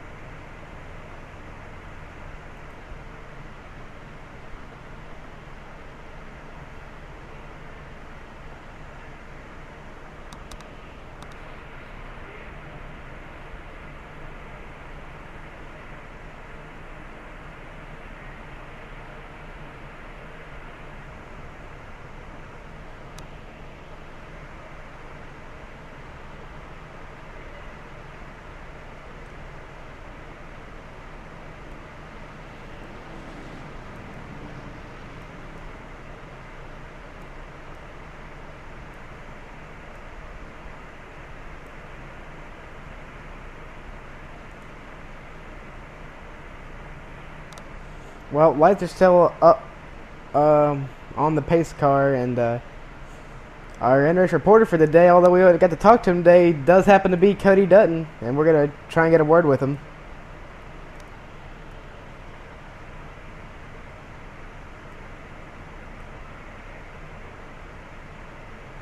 Hey, Cody Dutton, this is the FTR TV booth. Do you have a copy?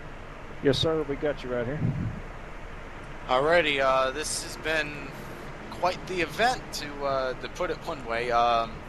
You find yourself in the lead here as we go into this green-white checkered attempt. We'll try and keep this brief because the lights are on the pace car, but what's your strategy to keep that lead and get this win? Well, we're going to hold it wide open and try to look for somebody to work with, see what happens here. Been a little controversy in this race. Made a couple of daring passes, been in a couple accidents, been backwards 3 times. But we're sitting in the lead, and 2 more laps. We'll see what happens. Well, we've certainly documented that you've done what you had to do to get up to the front there, and with the way this race has been going, can't blame you on that front. It's been really wild out there, and you've kept your nose clean enough, at least, to keep competitive. So you're doing exactly what you need to do, and we'll wish you the best of luck as you work down the backstretch. Well, I appreciate it. I've been watching the race. I've been in the front, in the back, in the middle. Looks like if you're from third or fourth on back, you got a good chance of getting caught up in a wreck. So try to find my way to the front, and might do a little blocking, but I want to try to stay here to that checkered flag. It's going to be the only way to go. Well, wish you the best of luck, and we know you're going to put on a good show for us. So good luck out there, and try and bring it back in one piece. Appreciate it, guys.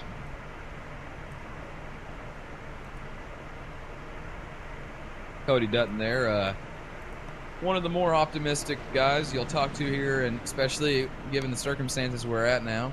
Last time by, cars on the lead lap with a total of 8. So if that stands and those guys are able to make speed, those will be that'll be the amount of cars that we'll have available here for this finish. But up front, the two that seem to be the cleanest as far as the visual and the aerodynamic bodywork that they have there, Cody Dutton and Matt Sanders, they're going to put on a show for us. Lead them away, Tyler, as they come to take the green flag. Pace car peels off, and this is going to be a critical restart. You cannot lose touch with the guys up front because you're not going to have the time to make it up. Green flag's in the air. Cody Dutton gets the good jump, clears the number 9 to Matt Sanders. They're headed down towards turn number 1 with Cody Dutton at the point. To me, that seemed like a very slow, staggered start, and that's really showing going into 1 as some guys looking to have problems with the suspension there in the back. But up front, look at these guys already pushing the 32, the 22, and now the 3, all hooked up as the 32 goes all the way to the apron. That's not legal. He'll have to give that spot back, and he does. Now Cody in the 22 pushing down the backstretch. It hasn't Yeah, yet. we see the number 9 of Matt Sanders coming up the outside. Hasn't yet been noted, but whenever they cross this stripe, all goes. Pushing, not pushing, whatever you do, it goes. The only thing you have to do is stay on the racing surface. Will they make it back around? We're about to find out. White flag in the air for Cody Dutton. 1 lap remaining here at Daytona. The next flag is going to end the race. Cody Dutton trying to keep Matt Sanders behind him. Sanders trying to find a way around that number 3 as they go down into turn number 1. All over the back bumper of the Dutton machine is Sanders and the 9. They have pulled away from the 2 remaining cars behind him. It's going to be settled in between them. Down the super stretch for the last time. Look at Matt Sanders. He's trying to get the run, and he does. Is there something wrong with Dutton? Side by side in the 3. And here comes the 22 and the 32. Move, and those 2 are pushing.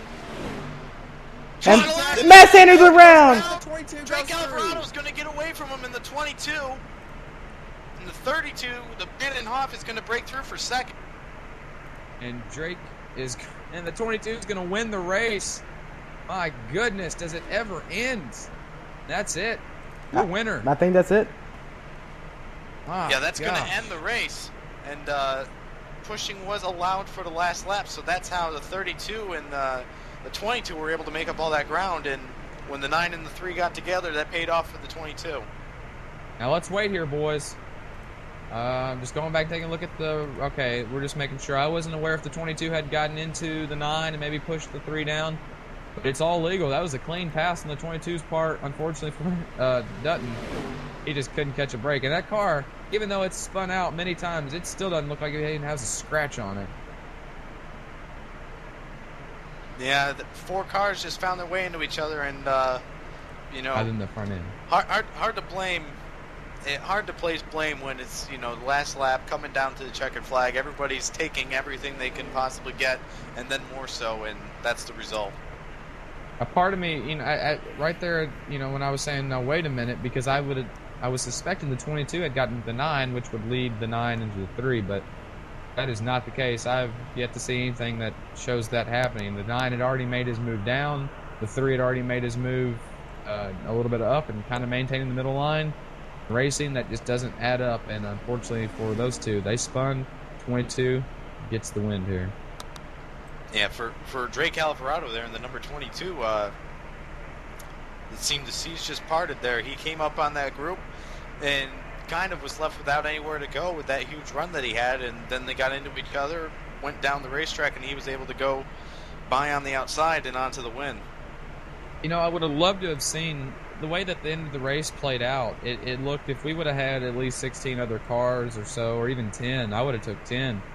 And if we could have just made it to the tri-oval, I mean, the way this package is set up and the way that the draft plays such an important role, it would have been a heck of a finish, especially when you have two guys battling out, and then you have these two drafters, with nowhere to go. But unfortunately, for those three guys involved in that last lap crash, it's not going to happen for them. But it was a heck of a show there at the end, whether it was a crash or a beating and banging all the way to the line.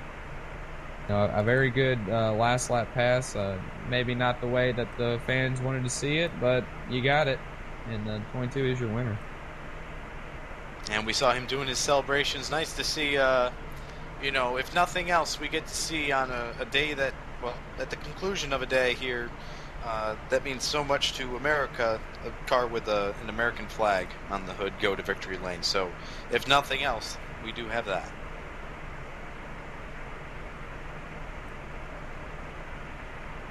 Gonna try and get some post-race interviews. We'll start with Matt Sanders, our 5th place finisher. Matt Sanders come home 5th, and he has now just he's decided not to partake in an interview. He has declined the interview. All right. Obviously upset about what ended up happening there on that final lap. Well, attempt to talk with 4th place finisher Davey Scoville.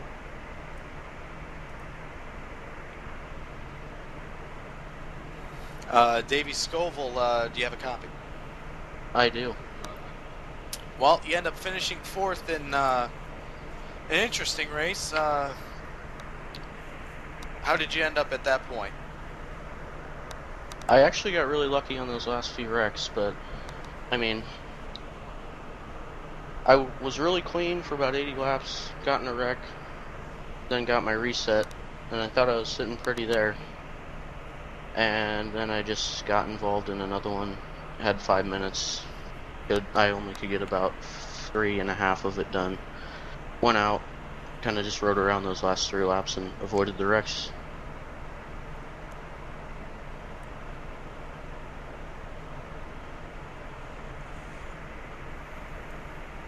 Now, do you think there was anything that was making it so that everybody was finding their way into each other, with perhaps the package that was brought, or just with the way the track was, or do you think everybody was just being really aggressive? I definitely think that the no push rule caused some of it, because you'd get some really bad checkups, and with checkups comes wrecks. So I think that helped, but there was definitely a few aggressive drivers.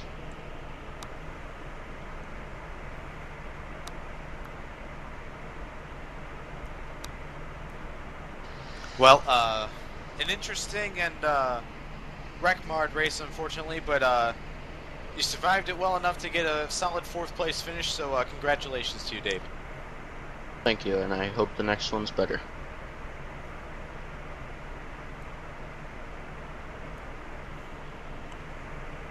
Next, we'll be talking to our 3rd place finisher and in-car reporter, Cody Dutton. Hey, guys. Well, Cody, we talked to you on that last caution there. What went wrong entering turn 3? Well, I went back and I've watched it several times trying to make sense of it. I saw the 9, made a run to the outside. He laid back. I pushed the brake a little bit to keep him from getting that run. And as we entered 3, he was on the top of the track, so I chose the middle to get in line with the 32, and the 9 felt the need to change lanes at the last second, and we ended up junk. That's part of super speedway racing, I guess.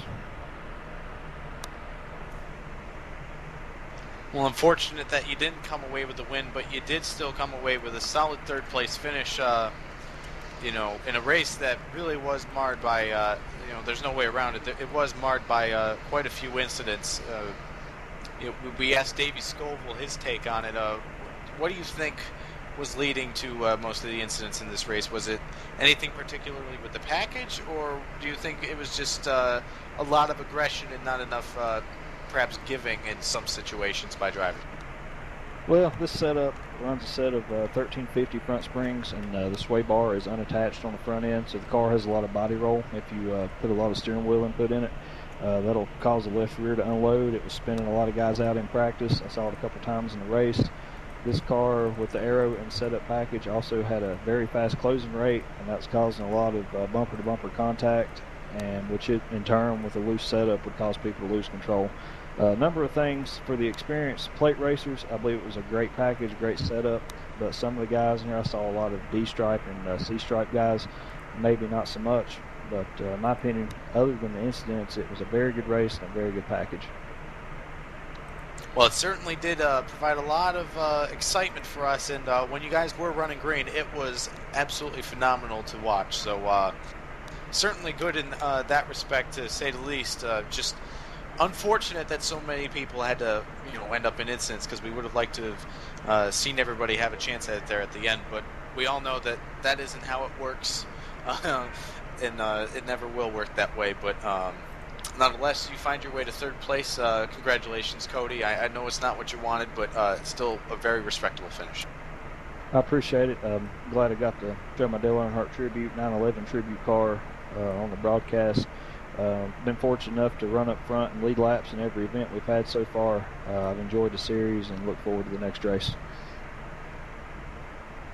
We look forward to seeing you there, Cody. We'll see you in the next one, and best of luck to you. All righty, you guys have a good evening. Gonna try and get a word with second place finisher Brandon Hoff now. Brandon Hoff, this is FTR TV. Do you have a copy? Yes, sir. Well, you were right on the back bumper of Drake there, entering turn 3 when everything went wrong. What did you see out of your windshield? Honestly, all I saw was back of Drake. I saw him go up high, and I didn't know that Matt and Cody were disconnected there. So I went low with Cody. I didn't know that Matt was going to come down like that, so I just bumped Cody a little bit, kept him straight, and then all carnage broke loose. I had nowhere to go, just ran into, I guess it was Cody or Matt, I don't know, one of them. But yeah, I didn't expect it at all. I thought for sure at the start-finish line when me and Drake were getting shuffled out there side by side. I thought once Cody and Matt hooked up, they were gone. But luckily enough, got hooked up and got back there, just not enough to win, I guess. I mean, good for Drake. Yeah, unfortunately, with the way that it all panned out there with that incident, Drake was able to get around on the outside, and you got caught up in it, but you still came back for second. We've been asking everybody that we brought into the booth. Obviously, there was quite a few incidents out there. What do you think was the main cause of that? Was it just maybe some over-aggression or maybe some mistakes out of drivers, or do you think there was anything more to it from your point of view? Well, what I saw, there was a lot of, pinching and everything. And with the no pushing, it really made things tough with draft because, you get the run and people got to back off, and then they're just trying to get as much draft as they can by pinching people on the inside. And it comes to a point where people push too much and it just creates wrecks. And like we saw, I don't even know how many wrecks there were tonight. There were quite a few. I was listening to some of the interviews, and people are saying, there were a lot of D stripes or whatever. I don't think it has anything to do with license class. I just think it's how experienced you are at this, and the amount of, how should I say this? Like the amount of people that, I don't know where I'm going with this. I'm just saying that the pinching needs to stop, and people need to get more room out there, and there wouldn't be as many wrecks. There's so many people running, and we had a wreck on lap 5, I think, in every single one of these races. And because people get too impatient, start pinching, and the passes start drafting, and yeah. So that's basically what causes all of it, I think. Well, we certainly thank you for your time and for your opinion, but nonetheless, like we said, you get that second place finish. I'm sure you wanted just one more, but definitely a good finish for you in this race, and we hope to catch you in the next one. Yeah, sure thing. I like running these races. It's actually the first one I've finished out of the 4, so I'm definitely going to come back and try again. And thanks, guys, for the broadcast. It's pretty good. Well, hopefully for you, that's a sign of more things to come, more progress. Yep, certainly.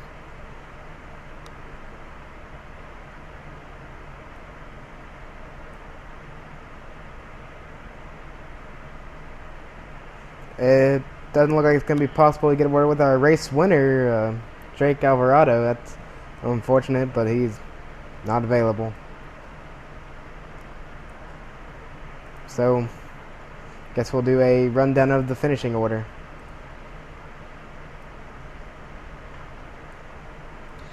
Well, in first place was Drake Alvarado. If he did happen to be here, I'm sure he would talk about how he got a great push from the 32 and was able to get around on the outside and come and get the win and a bunch of other things. Unfortunately, he's not here to say them, so we won't know what those other things were. Second goes to Brandon Hoff. Third goes to Cody Dutton. Fourth to Davey Scoville. And Matt Sanders runs out the top 5. Obviously seemed to be upset about what happened there in the last lap. Very close to getting the win, but it just wasn't in the cards for him, evidently. 6th goes to Mike Johnson, 7th to Mike Taylor, 8th to Cal Tarasca, 9th to Brian Green, and 10th to Justin Malello.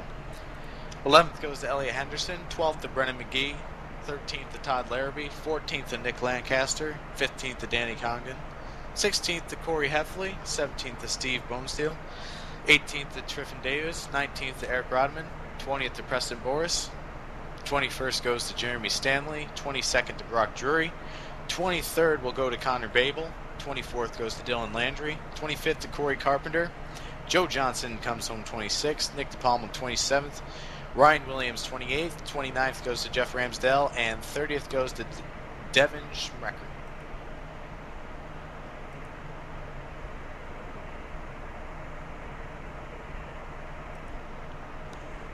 And credited with the 31st place position, it appears, was Chris Overman.